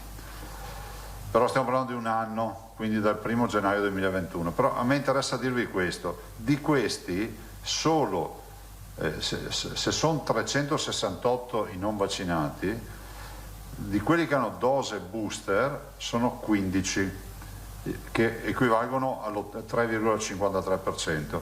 Se poi vai a vedere di questi 15, 13 hanno più di 80 anni e 2 hanno più di 70 anni, ma abbiamo fatto una verifica, sono sostanzialmente quasi tutti morti, decessi per altre patologie. Invece sul fronte dei più giovani è Covid, insomma, soprattutto nella fascia centrale 50-70 anni, e lì.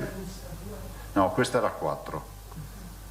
No, questa era 4, ma guardate, è un dato che va ripulito per tutta una serie di interpolazioni con la campagna vaccinale. Però il tema è che questi decessi, molti sono anziani che sono positivi, ma sono decessi che hanno anche altre cause. Però ad esempio sui 35-38 di oggi possiamo dire che anche in questo caso un 3% è di over 80 o over 70? No, oppure no? No, bisogna fare. Guarda, vi portiamo un'analisi che comunque sarebbe interessante capire, perché vi portiamo un'analisi così vedete. Vi ricordate che qui noi abbiamo tentato di farla, sta analisi, e il garante ci ha fermato perché dice che, anonima e tutto, ci ha detto che noi non possiamo prendere la cartella clinica di una persona e dire è deceduto per insufficienza cardiaca positivo Covid. Noi siamo stati fermati dal garante allora, a suo tempo. E rispetto a questa ultimissima cosa approfitto per chiedere alla dottoressa Russo, rispetto alla vaccinazione obbligatoria per gli over 50, come sta andando? Avete un quadro, ormai è passata qualche settimana, 2 mi pare. Gli over 50, guardate, 50-59 anni, 88,7% vaccinati. 60-69 anni, 92,4%. Sta crescendo. Quindi si è recuperato bene, direi. Sì, sì. Se considerate che sotto i 60 anni la categoria più alta è il 50-59. Ha recuperato anche sui 20-29 che erano sempre il top 10, di un punto hanno recuperato addirittura. I 20-29 hanno 87,5, i 50-59 hanno recuperato, adesso sono i primi, sono 88,7. Grazie. 31% i bimbi, 5-11 anni, 88,6 la media regionale. Quindi io spero che nel giro di un mese si arrivi al 90%, insomma. Se a questi ci aggiungiamo gli ammalati non vaccinati, penso che l'immunità di gregge, se non c'è adesso, non c'è più.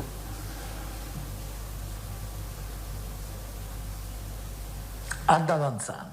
Buongiorno. Buongiorno. Ritornando quindi al discorso dei decessi, l'esempio che faceva prima dell'US era il dato annuale. Sì, annuale dal 1 gennaio 2021. Quindi l'86 e passa per cento dei morti erano non vaccinati. Però ancora non c'era il vaccino nella fase iniziale, per cui va depurato il dato. Veniamo alle novità di oggi. Fino a ieri voi avevate fatto un paio di delibere. Una diceva potete andare a fare il tampone di fine quarantena in farmacia. Bravo. Adesso si può continuare, la differenza è che è gratis. Sì. Bene. Poi avevate fatto un'altra delibera, stanziava 5 milioni o 5,5 e consentivate 5,5 consentivate ai medici di medicina generale o a strutture private di fare il tampone di fine isolamento o tampone molecolare o terza generazione. Farmacia.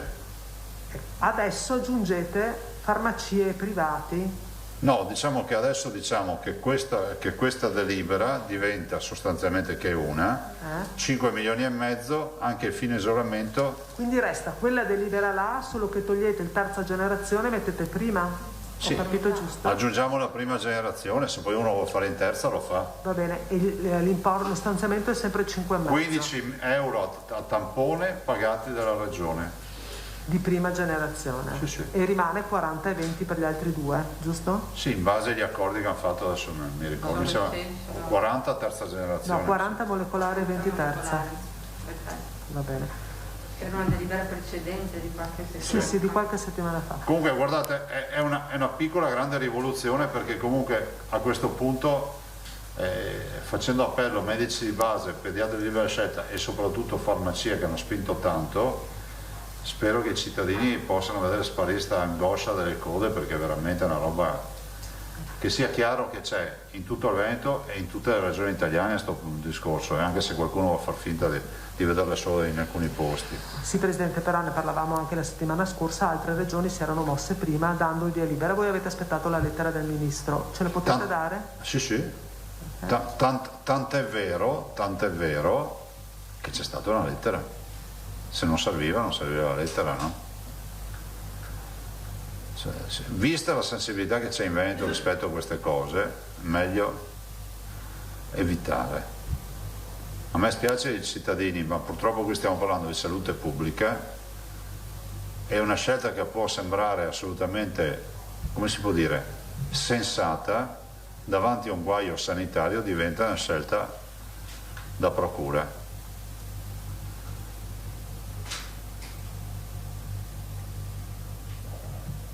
Cambio argomento. Obbligo di vaccino per gli over 50 e obbligo di vaccino per gli over 50 da metà febbraio per andare a lavorare. Sì. Se a fronte di un controllo viene erogata la multa e il giorno dopo il signore in questione, la signora in questione continuano ad andare a lavorare, la multa viene reiterata oppure è una tantum? Come funziona? Allora, guarda, io dopo sentirò la dottoressa, perché questa è una domanda. Io penso che rispetto al posto di lavoro ci sia proprio l'obbligo di certificare di aver fatto la dose, di essere vaccinati. Non è una questione di multa un giorno, multa no. in senso generale l'over 50 che non va a lavorare, va a Sagra, gli dicono sei vaccinato? No, multa, e se lo becca un'altra volta gli farà un'altra multa, immagino. Però sul posto di lavoro, da come l'ho capita io, mi corregga se sbaglio, è un elemento di certificazione per accedere al posto di lavoro. Devi averlo, basta. E invece per quanto riguarda le altre richieste spiegate l'altro giorno dalla dottoressa Russo e oggi da lei Presidente, avete risposte? La scuola, la dottoressa poi nel suo intervento ve lo dirà, perché lei fa parte del gruppo dei famosi del Magic Team, no? Che dovrebbero dare una bella limata a questo cubo a sto blocco di marmo. Spero che chiudano velocemente. Allora, adesso sono tutte queste fantasie, no? Bisogna trovare un modello intermedio tra quello inglese e quello italiano. Se non guardiamo in faccia la realtà, cioè non possiamo andare avanti a fare tutti questi tamponi, soprattutto ai bimbi, e creare queste condizioni di disagio. Allora, se non vogliamo essere ipocriti, se vogliamo la scuola, scrivetelo pure, se non vogliamo vivere di ipocrisia e se vogliamo la scuola in presenza, bisogna che modifichiamo il piano di sanità pubblica sulla scuola. Se no facciamo finta di avere le scuole aperte, ma i genitori ti rispondono giustamente il boccia a casa. Perché io vedo i numeri, sono migliaia di classi in DAD. Allora, per una volta possiamo non fare gli italiani e dire che non è vero che la scuola è tutta aperta. Sono aperti gli edifici, ma l'educazione e la formazione per migliaia dei nostri ragazzi è a casa, quindi in DAD. Se modificassimo quel tema di dire scuola primaria, positivo se ne va a casa in isolamento, gli altri restano lì con la mascherina. Presidente, continua ad arrivarci lettere, come immagino anche ai colleghi, che segnalano situazioni veramente pesanti. C'è una signora che continua a scriverci di Mira, una classe di 23 bambini, 20 negativizzati, ma poi alla fine devono stare a casa tutti perché gli altri 3 sono positivi. La domanda che le viene rivolta nuovamente, non è che la Regione possa fare uno strappo e decidere qualcosa di diverso? Ma se potessimo farlo l'avremmo già scritto, ma ve l'ho detto, cioè, se hai il morbillo, sta a casa con il morbillo, sta a casa tutta la classe. Di questo stiamo parlando, Adesso capisco che i scienziatoni si agitano tutti quando faccio questi discorsi, ma stiamo parlando di una malattia infettiva comunque, e io penso che sia più logico, davanti a questo scenario, isolare subito il positivo, monitorare per carità la classe nei giorni successivi e farli stare a scuola. Io ho incontrato famiglie che è la terza volta che hanno il bambino in quarantena, perché hanno il terzo caso nel giro di 2 mesi, di 1 mese e mezzo, nella stessa classe. Ma che scuola in presenza è sta qua? Cioè, se andate nelle file dei Covid Point, dove si fanno i tamponi, là trovate la scuola pubblica, è là. Dentro te le macchine la trovi la scuola pubblica. Guardate, e io ringrazio la professoressa Palumbo e i suoi uomini e donne della scuola veneta che sono sempre stati allineati e coperti, lavoriamo in squadra, ma adesso bisogna fare pressione perché si superi questa ipocrisia con la scuola. Se no si dice tutti in DAD e allora è un altro discorso. Però a questo punto a me non mi sembra neanche più opportuno. Io volevo chiudere fino al 30 di gennaio, a questo punto non serve più. Però avete visto, non sarebbe stata una scelta, a molte famiglie avrebbe tolto il guaio di avanti e indietro, quantomeno sul fronte noi pensavamo sopra i 12 anni di chiudere. Vabbè, ma non importa. Se siete a posto io passerei alla dottoressa. Ultimissima, da quando è operativo la questione dei tamponi? Da domani mattina o da lunedì? Va, da lunedì di fatto, cioè, se qualcuno riesce a trovare qualche farmacia che li fa, adesso io ho chiamato, adesso manderò anche... Ma dal punto di vista operativo cosa fate? Una delibera, una circolare? È già a posto, è già tutto a posto. La lettera fatta tutto. Allora la delibera è già fatta, per la lettera che è arrivata ieri. La delibera è già fatta per quanto riguarda quello che ha anticipato il Presidente, escluso il fine salvamento, per cui la comunicazione l'abbiamo ricevuta ieri sera. Stamattina il Presidente ha informato il Direttore Generale e anche il farmaceutico e quindi formalizziamo poi adesso con una nota.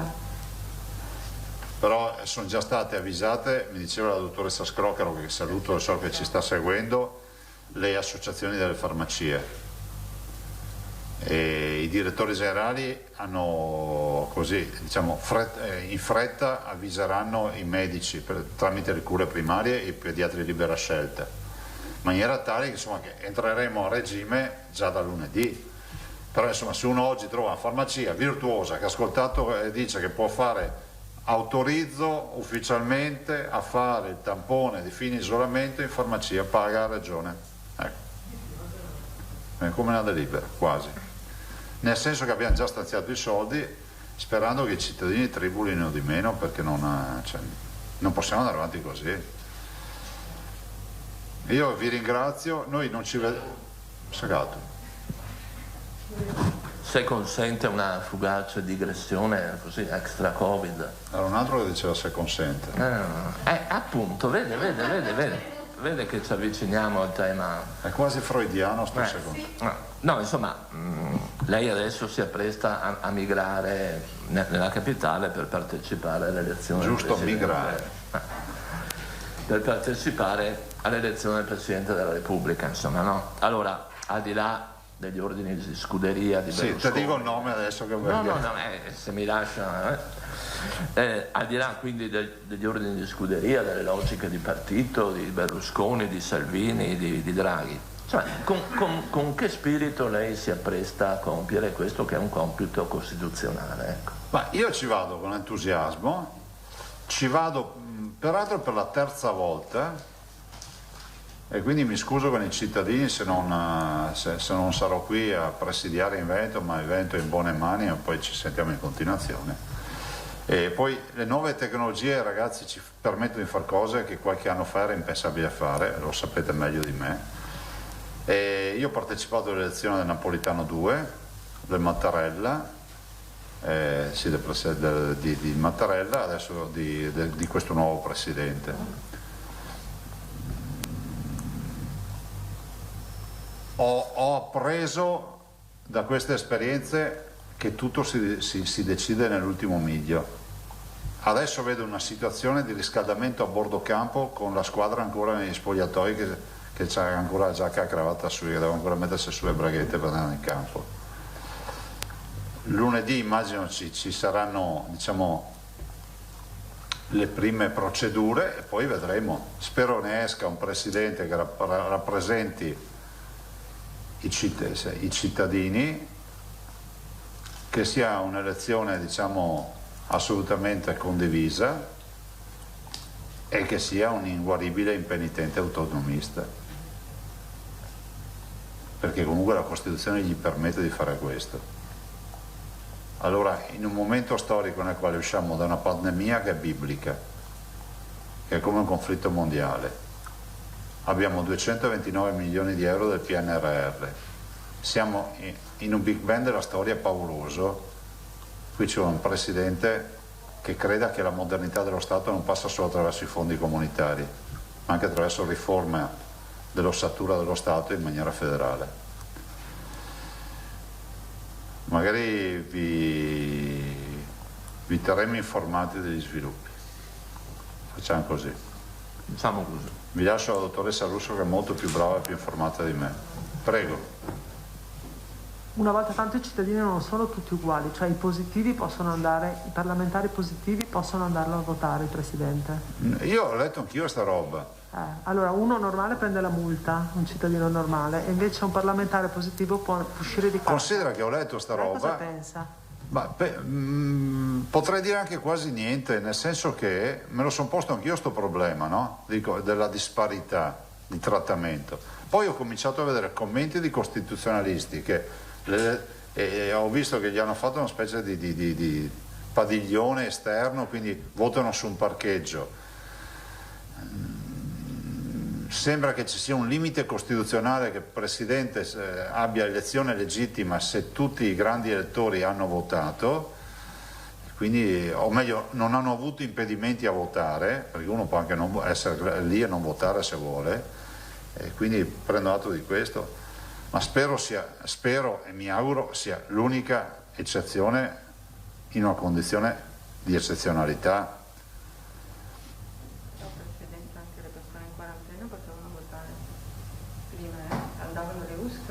Ah sì. Non era proprio... Ah, vero, no. Sì, l'ho capito. capito? Bisogna andare a Roma, ma devi filmare una persona. E come ci arrivano a Roma? Un mezzo privato senza mezzi pubblici. E chi guida?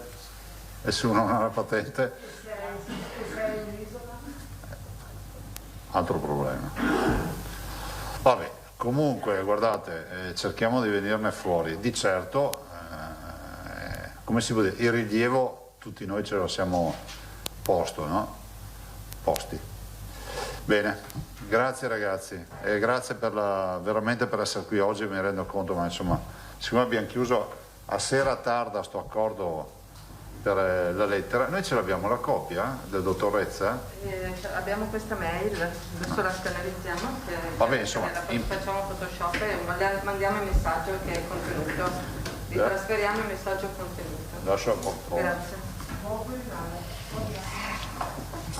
Grazie ragazzi, buon weekend, grazie. Arrivederci. Prego, dottoressa Russo. Buongiorno a tutti. Allora, faccio semplicemente una sintesi di quello che ha detto il Presidente.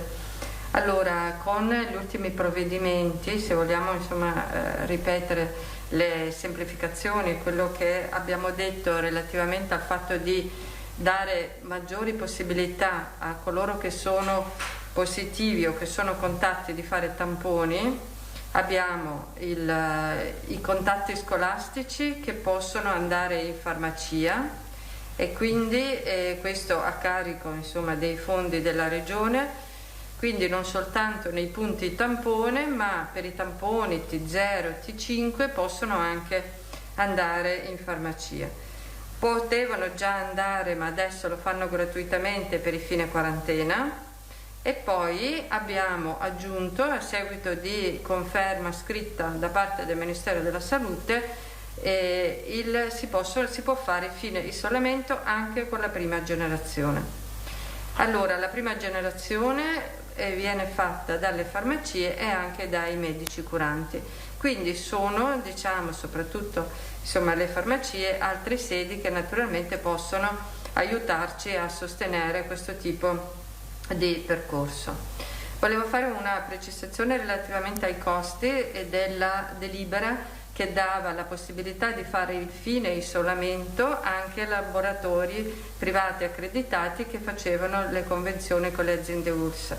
Sono 15 euro quelli di prima generazione e di seconda, 20 euro quelli di terza e 40 il molecolare. Ecco, così siamo più precisi. I finanziamenti che sono stati posti a sostegno di questa operazione di testing sono stati 5 milioni con la delibera precedente per l'accordo con le strutture private accreditate, 5 milioni quella fatta qualche giorno fa relativamente alla possibilità di andare anche in farmacia. Okay? Sono 10 milioni in totale.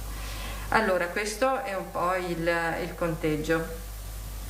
Poi, per quanto riguarda un'altra cosa, volevo dire che per quanto riguarda le farmacie, come diceva il Presidente, sono tutte modifiche anche informatiche che si stanno predisponendo quasi in tempo reale. Noi abbiamo Azienda Zero che praticamente lavora in continuazione, quindi quello della quarantena veniva già indicato quando il tampone si faceva in farmacia. Adesso aggiungeremo quello dei contatti scolastici che naturalmente devono andare in farmacia portando o il foglio che le è stato consegnato dalla scuola oppure quello che hanno da parte dell'ULSS e quindi fanno il test.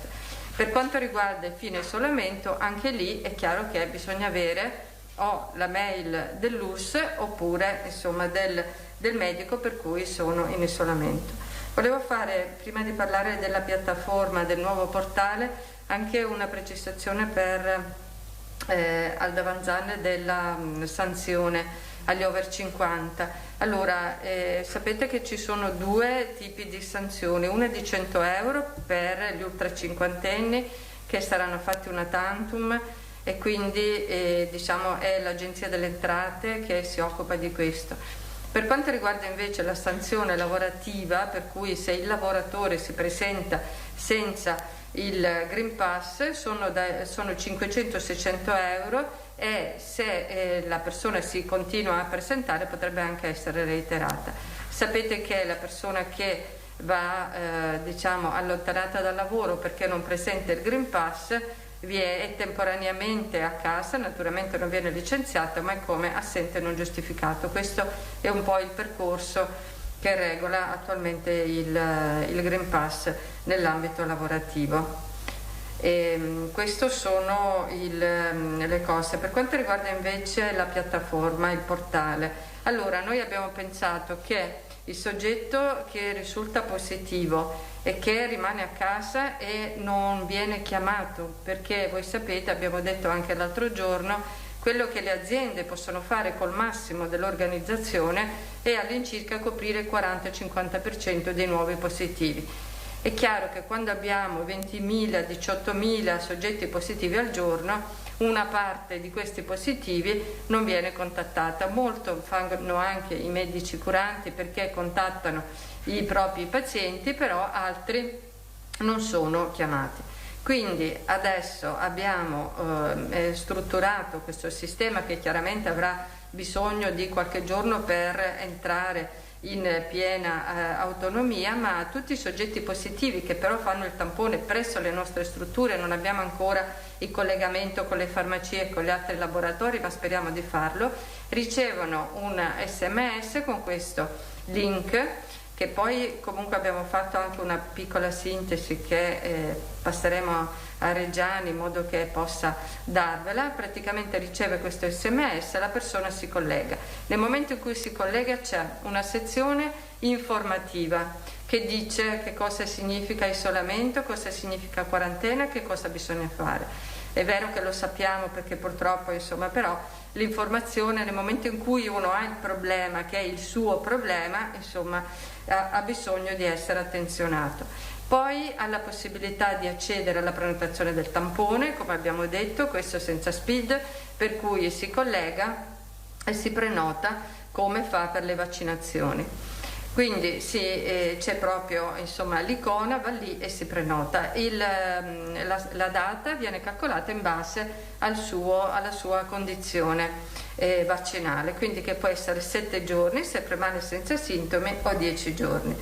Nel caso in cui il soggetto risulta ancora positivo, questa è un'altra cosa che abbiamo inserito nel provvedimento del nuovo piano di sanità pubblica, può rifare il tampone non più aspettando 7 giorni, ma abbiamo accorciato alla metà, quindi fra 3-4 giorni. Questo perché abbiamo visto che la circolazione di questa Omicron e in parte della Delta che ancora circola sta determinando nelle persone che fanno l'isolamento di nuovo di trovarsi positivo. Quindi attualmente deve aspettare 7 giorni per rifare il test, invece diamo la possibilità di farlo al terzo o quarto giorno, in modo che se la persona è negativa rientra in comunità lavorativa o meno.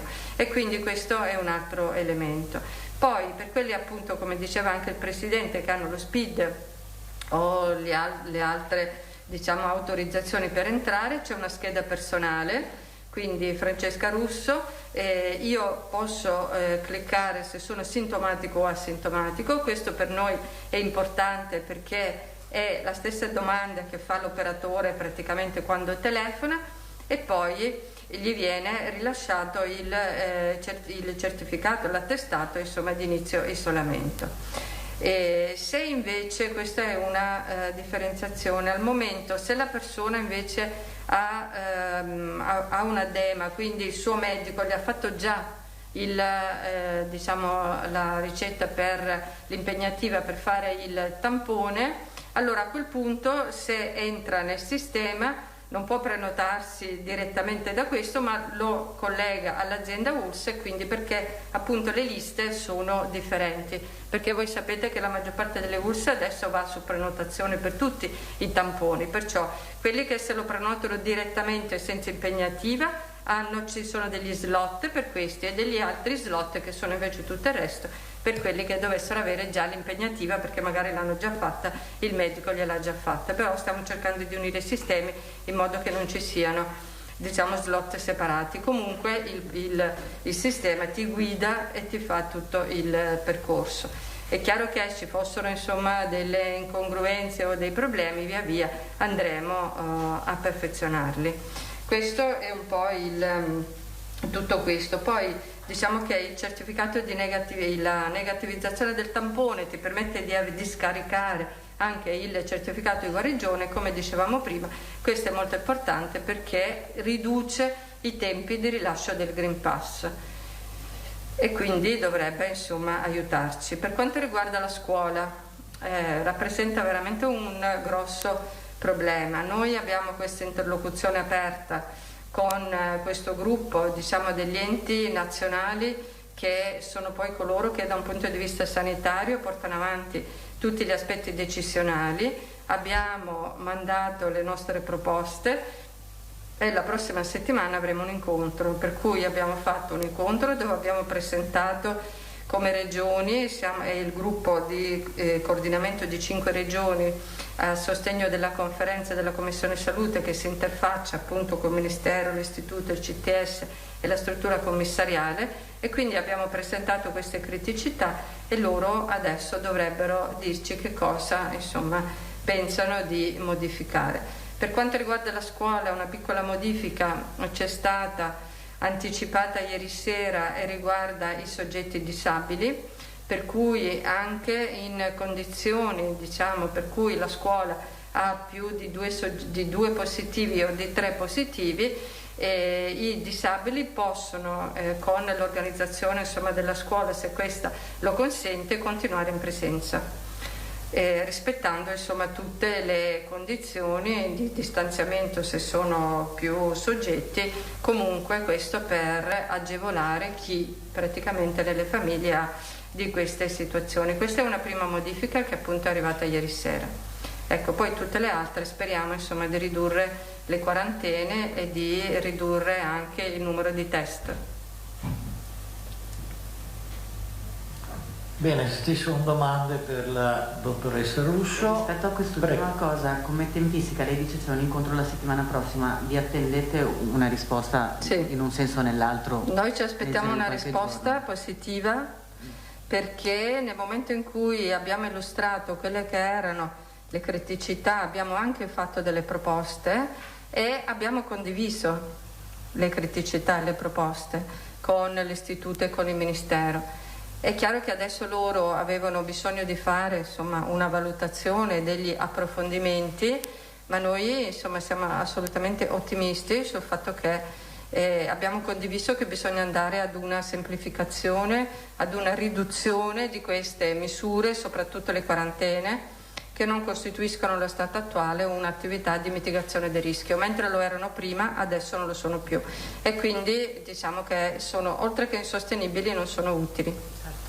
Quando avete l'incontro? L'avete già fissato? Allora, mi hanno mandato una mail poco fa chiedendomi una disponibilità, insomma se eravamo disponibili. Noi siamo disponibili, insomma appena loro riescono ad organizzarsi, certamente è abbastanza difficile, io credo nella prima metà della settimana prossima. Grazie mille. Alda Vanzani. Dottoressa, scusi, quindi con lo SPID io posso farmi il certificato di inizio isolamento, il certificato di guarigione e posso anche prenotarmi il tampone nel caso in cui abbia la ricetta del medico? No, anche senza, soprattutto anche senza anche ricetta senza, del medico, però anche se ho la ricetta. Sì, certo. Va bene. I costi, quindi oltre alla delibera quella da 5,5, questa seconda da 5 tutte e milioni. 2 da 5. Scusi, questa seconda da 5 era già stata approvata? Sì, questa è stata approvata la settimana martedì, questa settimana. Non c'era il discorso del fine isolamento, perché questo, come abbiamo detto prima, l'abbiamo introdotto adesso, ma è chiaro che si lega allo stesso finanziamento. Sì, ma voglio dire, era congelata, nel senso che aspettavate? No, è già passata. Questa di fine isolamento adesso lo aggiungeremo con una nota.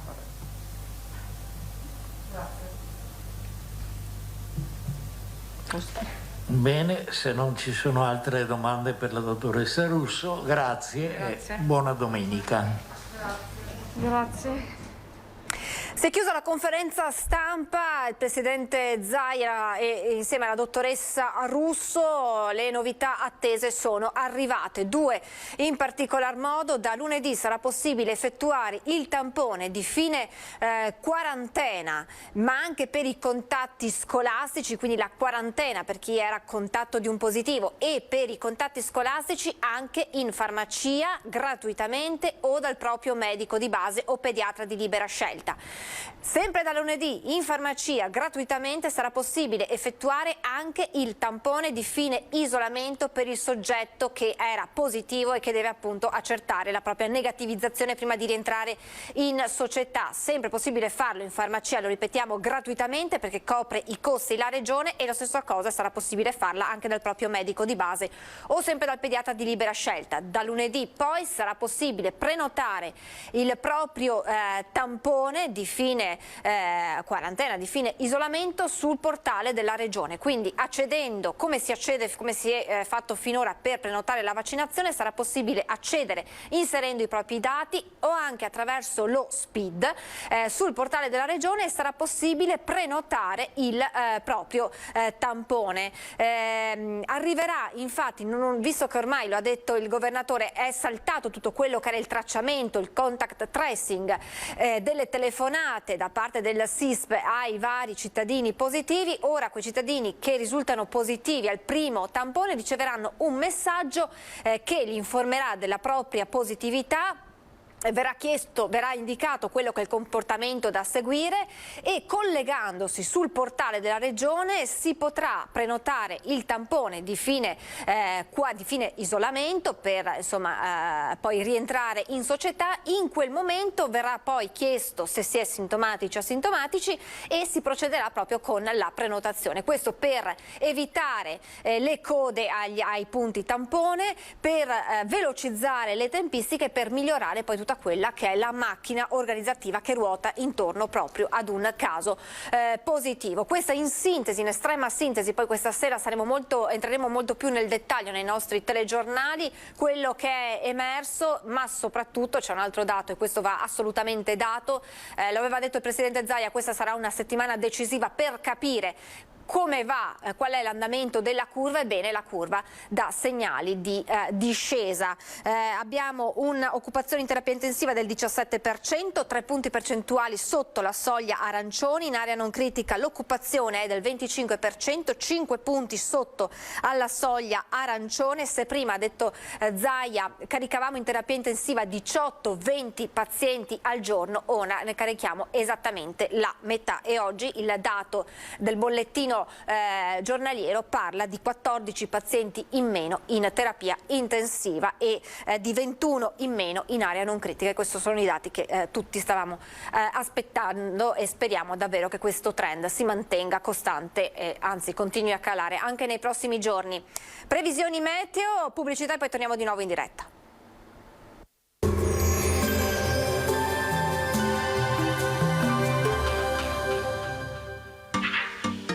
Tremonti, attrezzature e materiale per saldatura professionale a Montebelluna.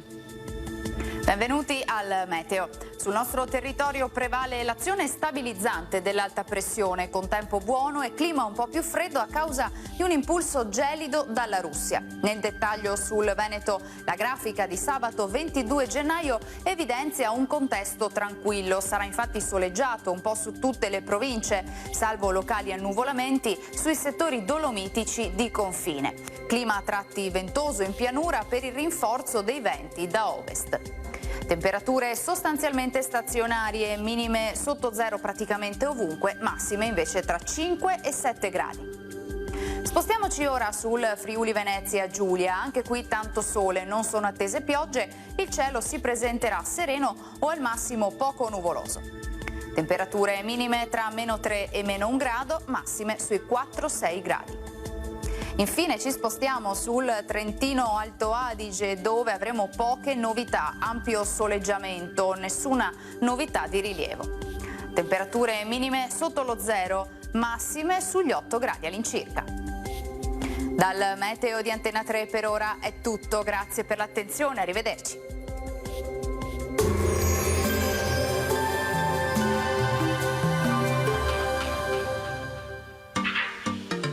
Tremonti, attrezzature e materiale per saldatura professionale a Montebelluna.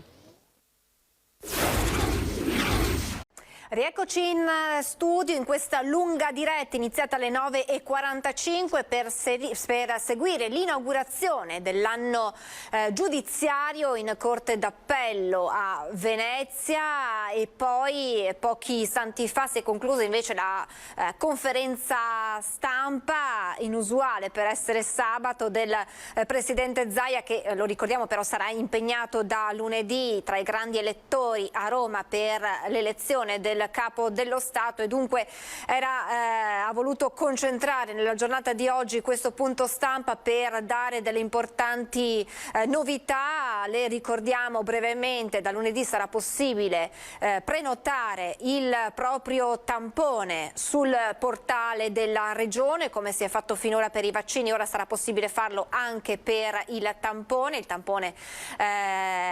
per insomma, verificare la positività o meno al Covid. Sempre da lunedì sarà possibile effettuare nelle farmacie gratuitamente il tampone di fine quarantena fiduciaria per contatto con un positivo, ma anche per i contatti scolastici in farmacia gratuitamente o dal proprio medico pediatra di base. Sempre da lunedì sarà possibile effettuare in farmacia sempre gratuitamente anche il tampone di fine isolamento per un soggetto positivo. Queste le importanti novità annunciate dal Presidente Zaia. Dunque da lunedì sarà un lunedì davvero di fuoco per tutti questi elementi. Due notizie al volo di cronaca. Stamattina all'alba gravissimo incidente a San Fior, un'auto prima ha sbattuto contro un platano, poi si è ribaltata, uscita autonoma. Al momento dell'arrivo dei soccorsi l'automobilista al volante è stato trovato fuori dal mezzo, sbalzato quindi nell'impatto dalla propria vettura. Si trova ricoverato in gravissime condizioni all'ospedale di Treviso, sul posto appunto i vigili del fuoco. Ancora pubblicità e poi torniamo di nuovo in diretta.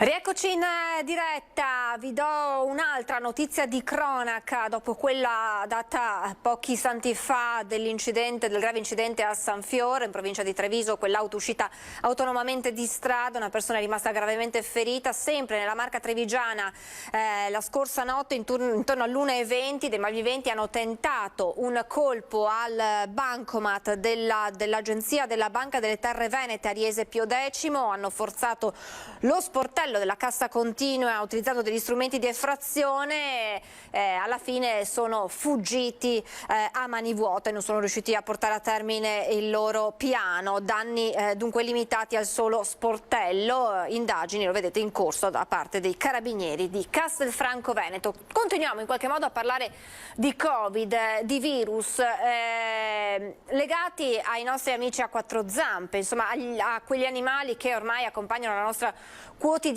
perché spesso quando si parla di Covid, è successo soprattutto all'inizio della pandemia, quando ancora le notizie in mano erano davvero molto limitate, si è parlato di un rischio per gli animali domestici, al punto insomma che da più parti erano arrivati degli appelli a non abbandonare i propri cani, gatti. E allora cerchiamo di fare ulteriore chiarezza, perché adesso le informazioni in mano agli esperti sono ancora di più, e lo facciamo insieme al dottor Diego Cattarossi, veterinario. Buongiorno dottore, ben ritrovato. Buongiorno, ben ritrovata Francesca.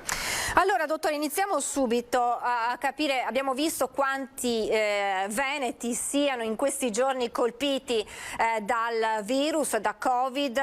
Oggi ce ne sono circa 18.773 nuovi positivi, un numero importante. Immaginiamo che in questo grande numero di persone positive molti abbiano nella propria abitazione un cane, un gatto, un animale da compagnia. Questi animali possono prendere il Covid? Cioè noi possiamo trasmettere ai nostri amici a quattro zampe il virus? Allora, questa domanda, diciamo, adesso comincia a avere delle risposte abbastanza certe, perché abbiamo già un'esperienza di 2 anni. Ci sono 2 aspetti punti che i ricercatori vanno ad analizzare. Il fatto che gli animali possano ammalarsi di Covid e il fatto che gli animali possano essere recettivi al virus, permetterne la replicazione all'interno del loro corpo e poi fungere da disseminatori, cioè ritrasmettere all'uomo il virus. Abbiamo visto che queste fattispecie devono essere contestualizzate sulla singola specie. Quindi, parlando degli animali più diffusi, il cane non sembra sviluppare in nessun caso la malattia di Covid. Ci sono delle evidenze di sieroconversione, ovvero produce gli anticorpi contro il Covid, quindi c'è stata una prima replicazione del virus che è stata gestita dal sistema immunitario del cane come specie canina. Non è ad oggi mai stata dimostrata la diffusione all'uomo, quindi il cane sembra essere poco o per nulla sensibile. I felini invece sono più sensibili.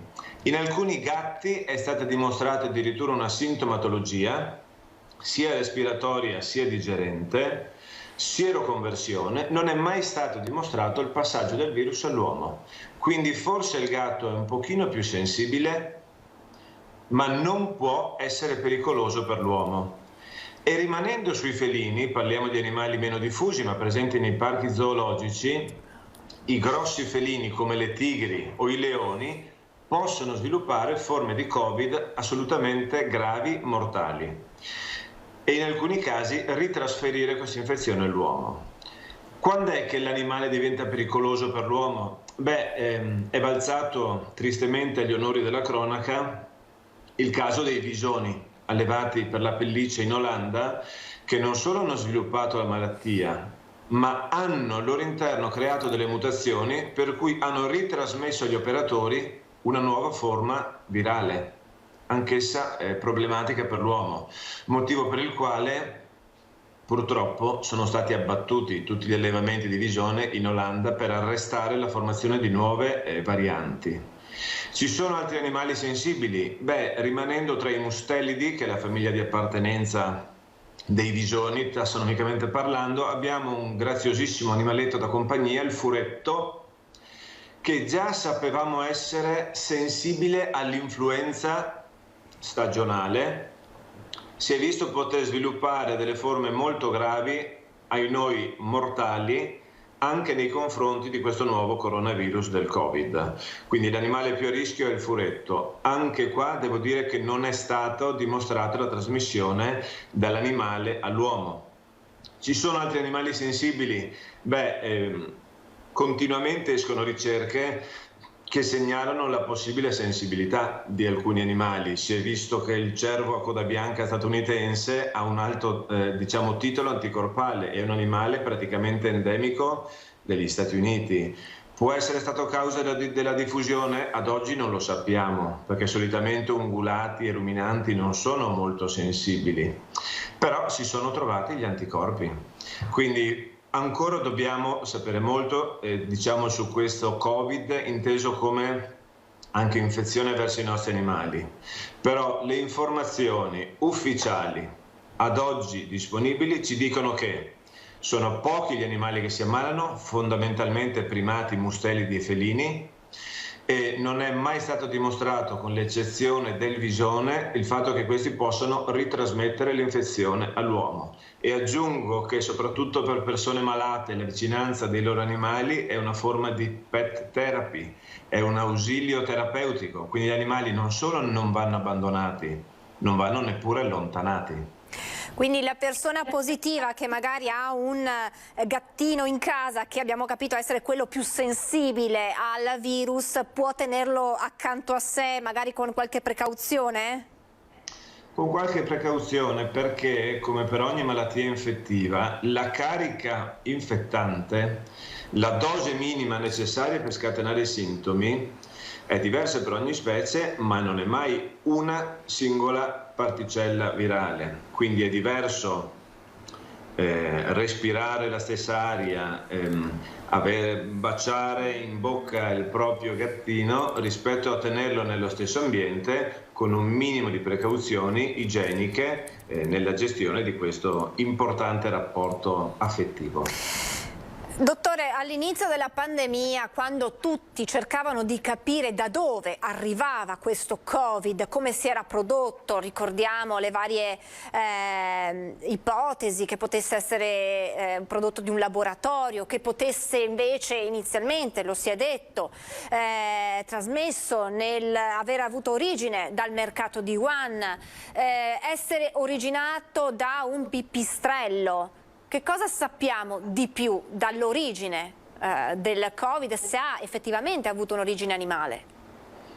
Di più non si sa, restano aperte le due ipotesi sul regno animale, pangolino e pipistrello, in aggiunta alla fuoriuscita da un laboratorio. Questa malattia più che mai ha sottolineato l'importanza della One Health, di una sola malattia, di un solo approccio alle malattie che riguardi la medicina naturalmente umana, quella veterinaria, ma anche le malattie delle piante, dell'ambiente e dell'insetto. Quindi solo con una visione olistica della salute dell'intero pianeta potremo non solo fare chiarezza sul Covid, ma fare realmente prevenzione sulle grandi malattie emergenti, perché è possibile che ci siano altre epidemie, è possibile che questi riguardino uno spillover, che è il termine medico per dire il passaggio da una specie all'altra. Faccio notare con una punta di orgoglio che in questo momento a capo dell'istituzione One Health è proprio un medico veterinario italiano, la dottoressa Ilaria Capua, una delle tante eccellenze italiane. In linea generale il passaggio delle malattie dagli animali all'uomo è qualcosa che viene dalla notte dei tempi.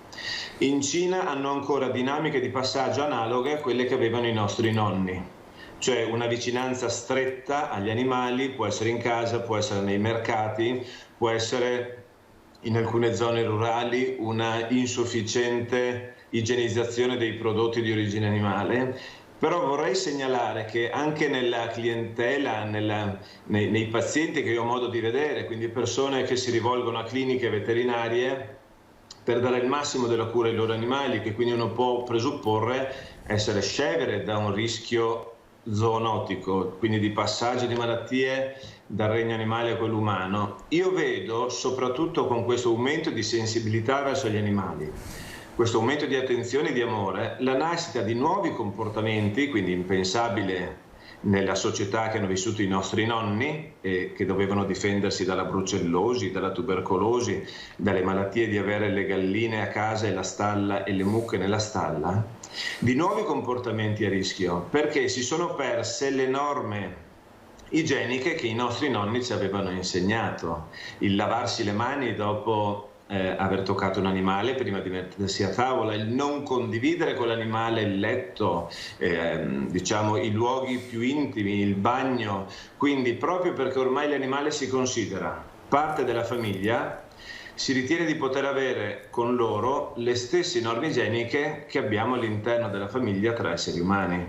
Io non giudico nella maniera più assoluta a livello etico questa scelta, anch'io ho animali e li adoro, però dobbiamo renderci conto che non solo l'animale anche domestico può veicolare batteri, virus e parassiti, ma hanno questi animali delle norme igieniche diverse dalle nostre, hanno degli atteggiamenti che noi non avremmo. Quindi il fatto che loro mettano il muso un po' dappertutto e dopo noi li facciamo in bocca, anche questo può essere un veicolo di malattie, magari non mortali, non pericolose, ma comunque fastidiose.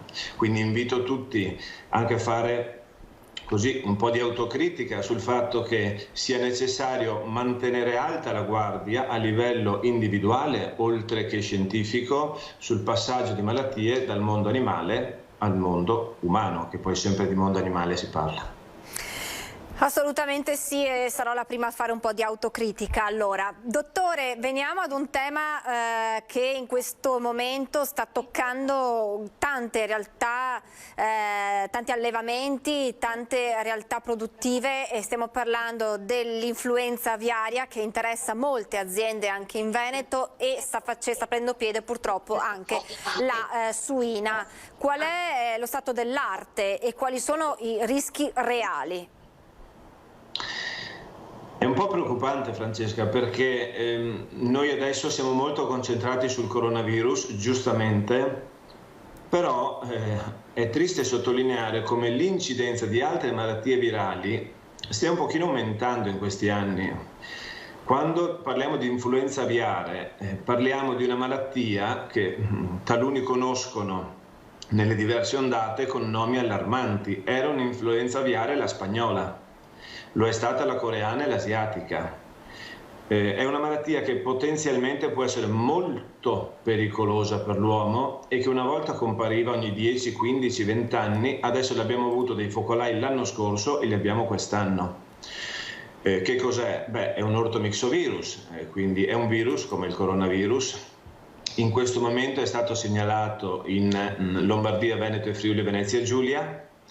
E proprio perché è una malattia potenzialmente molto pericolosa, potenzialmente perché ogni ceppo che arriva può avere virulenza diversa, molto più bassa o più alta di quello che l'ha preceduto negli anni, però è una malattia che è antropozoonotica, può passare con buona probabilità dagli uccelli, per quello si chiama influenza aviaria, all'uomo. Quindi il regolamento di polizia veterinaria prevede che al primo caso nella regione si blocchino tutte le movimentazioni di uccelli. In questo momento in Veneto abbiamo dei casi di influenza aviaria, laddove sono stati rilevati si creano degli archi, degli anelli concentrici dove nella parte centrale ci sono delle norme molto restrittive, addirittura drammatiche, cioè l'abbattimento di tutti gli uccelli, ad esempio degli allevamenti avicoli, anche in assenza di sintomi, per creare attorno al virus un vuoto per cui non possa diffondersi, e poi allontanandosi dal centro delle aree comunque di epidemiosorveglianza. Quindi oggi in Veneto non possiamo fare le mostre degli osei, le sagre, non possiamo fare compravendita di uccelli, tutto è bloccato, così come nelle altre regioni. Sono norme draconiane, pesanti, ma che hanno proprio il significato di impedire a questi virus di circolare dapprima in ambito aviare e poi con il rischio che vadano a infettare anche l'uomo. Se parliamo di peste suina, come prima facevi riferimento, in questo momento mi sembra segnalata solo in Piemonte e in Liguria, vado a memoria, è una malattia che potenzialmente non è pericolosa per l'uomo, cioè non è mai stato dimostrato che questo asfivirus colpisca l'uomo, ma intanto è un virus molto mutevole, quindi vuoi mai che si abitui anche all'organismo umano, è meglio limitarne la diffusione con manovre, come ho detto, di stamping out, purtroppo di abbattimento nelle aree attorno al focolaio e poi di blocco della movimentazione dei suini. Ma poi soprattutto può avere delle ripercussioni economiche importantissime. La peste suina colpisce i cinghiali ma anche il maiale domestico e quindi se la sanità pubblica non intervenisse per bloccarlo potremmo avere un intero comparto, quello suinicolo, che va in disgrazia, perché la diffusione di questo virus può essere veramente molto rapida. Quindi quando ci sono alcune malattie come queste che hai citato che sono attenzionate dalla veterinaria pubblica e quindi istituti zooprofilattici e ASL. Appena si rileva il primo caso partono a catena tutta una serie di restrizioni alla movimentazione degli animali proprio per evitarne la diffusione. Dottor Catarossi, io ho la pubblicità, però le chiedo l'ultimissima proprio risposta, le chiedo di essere sintetico se possibile in merito alla nuova legge approvata sul divieto di importazione di animali esotici proprio per limitare il rischio di diffusione di malattie infettive. Nessun divieto ha mai limitato, semmai si creano dei mercati collaterali poco legali, assolutamente non controllabili dai veterinari, nei quali le diffusioni avranno ancora maggior possibilità di essere. Quindi per quanto mi riguarda il mondo degli animali esotici, che poi sarebbero tutto ciò che non è cane e gatto, quindi cose anche poco tropicali come i canarini, deve essere non vietato ma legiferato e le persone che li adottano devono dimostrare la perfetta competenza nella gestione.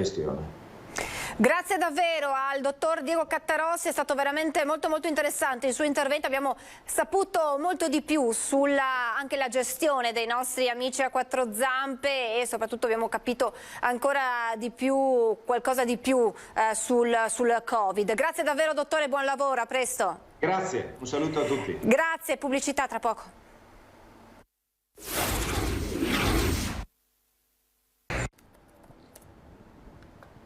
Siamo tornati in diretta, dovremmo tra pochi istanti collegarci con il Tribunale di Treviso, con il nostro Lucio Zanato che sta seguendo la nuova pagina del processo per il crack di Veneto Banca, perché oggi è il giorno dell'arringa del difensore, dell'avvocato difensore dell'ex amministratore delegato dell'Istituto di Credito Vincenzo Consoli presente in aula e lo vedremo proprio nelle immagini girate poco fa dal nostro Lucio Zanato. Lucio, mi senti?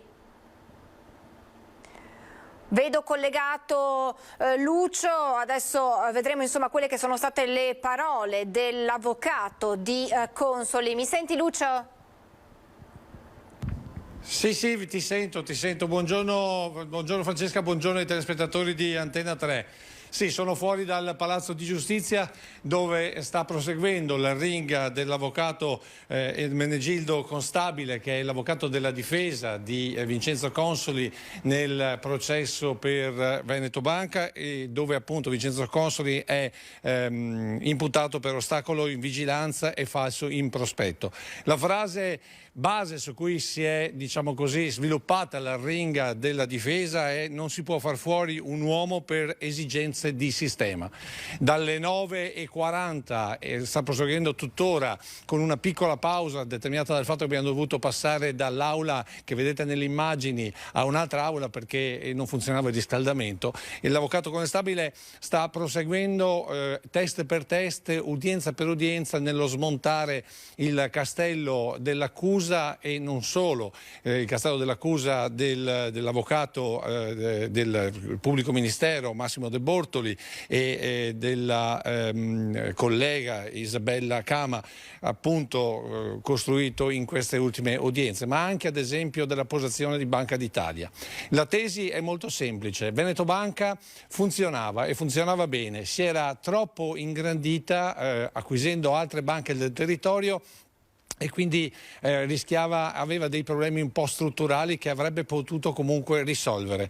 Banca d'Italia invece a un certo punto nel 2014 decide che Veneto Banca deve fondersi con Popolare di Vicenza, anzi mette in moto tutto un meccanismo, sempre questo dice nella tesi difensiva il difensore, appunto l'avvocato constabile. Veneto Banca doveva fondersi con Popolare di Vicenza e tutto il consiglio di amministrazione doveva al momento della fusione uscire, quindi praticamente lasciare la governance della nuova banca solamente alla Popolare di Vicenza. Vincenzo Consoli si è opposto a questa posizione, si è opposto a una cessione della banca trevigiana e per questo poi è accaduto quello che è accaduto. Tanto è vero che poi in questo momento stava affrontando il tema delle baciate, ma stava affrontando anche il tema del fallimento poi di Veneto Banca. Perché Veneto Banca è fallita? Dice, citando la testimonianza di quello che poi è diventato presidente, Favotto, lo ricordiamo perché l'abbiamo intervistato più volte. Favotto dice: nel momento in cui abbiamo avuto le ispezioni, nel momento in cui ha cominciato a circolare la voce che Veneto Banca avrebbe avuto dei problemi di tipo finanziario, ecco che chi aveva la liquidità ha cominciato a ritirarla. Ci siamo trovati in un deciso difetto di liquidità e quindi Veneto Banca a un certo punto è diventata, come ha detto lo stesso avvocato constabile, un cadavere in movimento che aspettava solo di morire, ed è quello che poi è successo con il fallimento. All'ultimo momento è arrivato il Cavaliere Bianco e qui si parla di Banca Intesa. Insomma, la storia di Veneto Banca, la storia che ha coinvolto migliaia di risparmiatori per miliardi di valore complessivo, è stata ricostruita così dall'avvocato della difesa. L'udienza, diciamo, è ancora in corso, l'arringa è tuttora in corso, ci sarà almeno per altre 3 ore, ha annunciato, diciamo così, l'avvocato difensore la sua requisitoria prima di arrivare alla chiusura appunto del suo passaggio, e quindi probabilmente, anzi sicuramente, a chiedere l'assoluzione per ostacolo in vigilanza e falso in prospetto nei confronti del suo difensore, del suo difeso, ovvero di Vincenzo Consoli.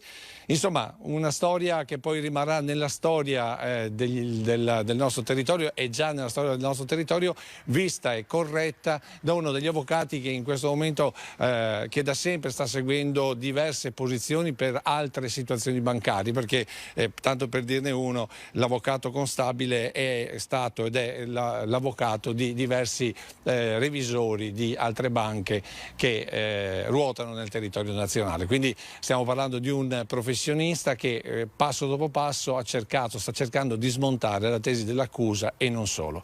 6 domande, Francesca. Grazie davvero Lucio per questo aggiornamento dal Tribunale di Treviso. Ti lasciamo rientrare in aula per continuare a seguire l'intervento del legale difensore di Vincenzo Consoli. Grazie ancora Lucio, buon lavoro. Grazie a Lucio Zanato. Poi questa sera naturalmente nei nostri telegiornali vi daremo conto di quanto detto appunto dal legale di Vincenzo Consoli. Noi siamo ormai in chiusura, il tempo per dirvi che l'ultimo ciclo di tamponi effettuato dal Venezia ha dato esito negativo, pertanto il gruppo squadra che è partito alla Volta di Milano è pronto a disputare la partita contro l'Inter. Restano fermi 5 giocatori, di cui 5 giocatori componenti del gruppo positivi che sono rimasti a casa e non hanno preso parte alla trasferta milanese. La partita contro l'Inter a questo punto diventa ormai quasi certa. Con questa notizia termina questa nostra lunga diretta. Io vi ringrazio per essere stati in nostra compagnia. Naturalmente questa sera a partire dalle 18:30 nuovi aggiornamenti di Antenna 3. Grazie e buon proseguimento di giornata.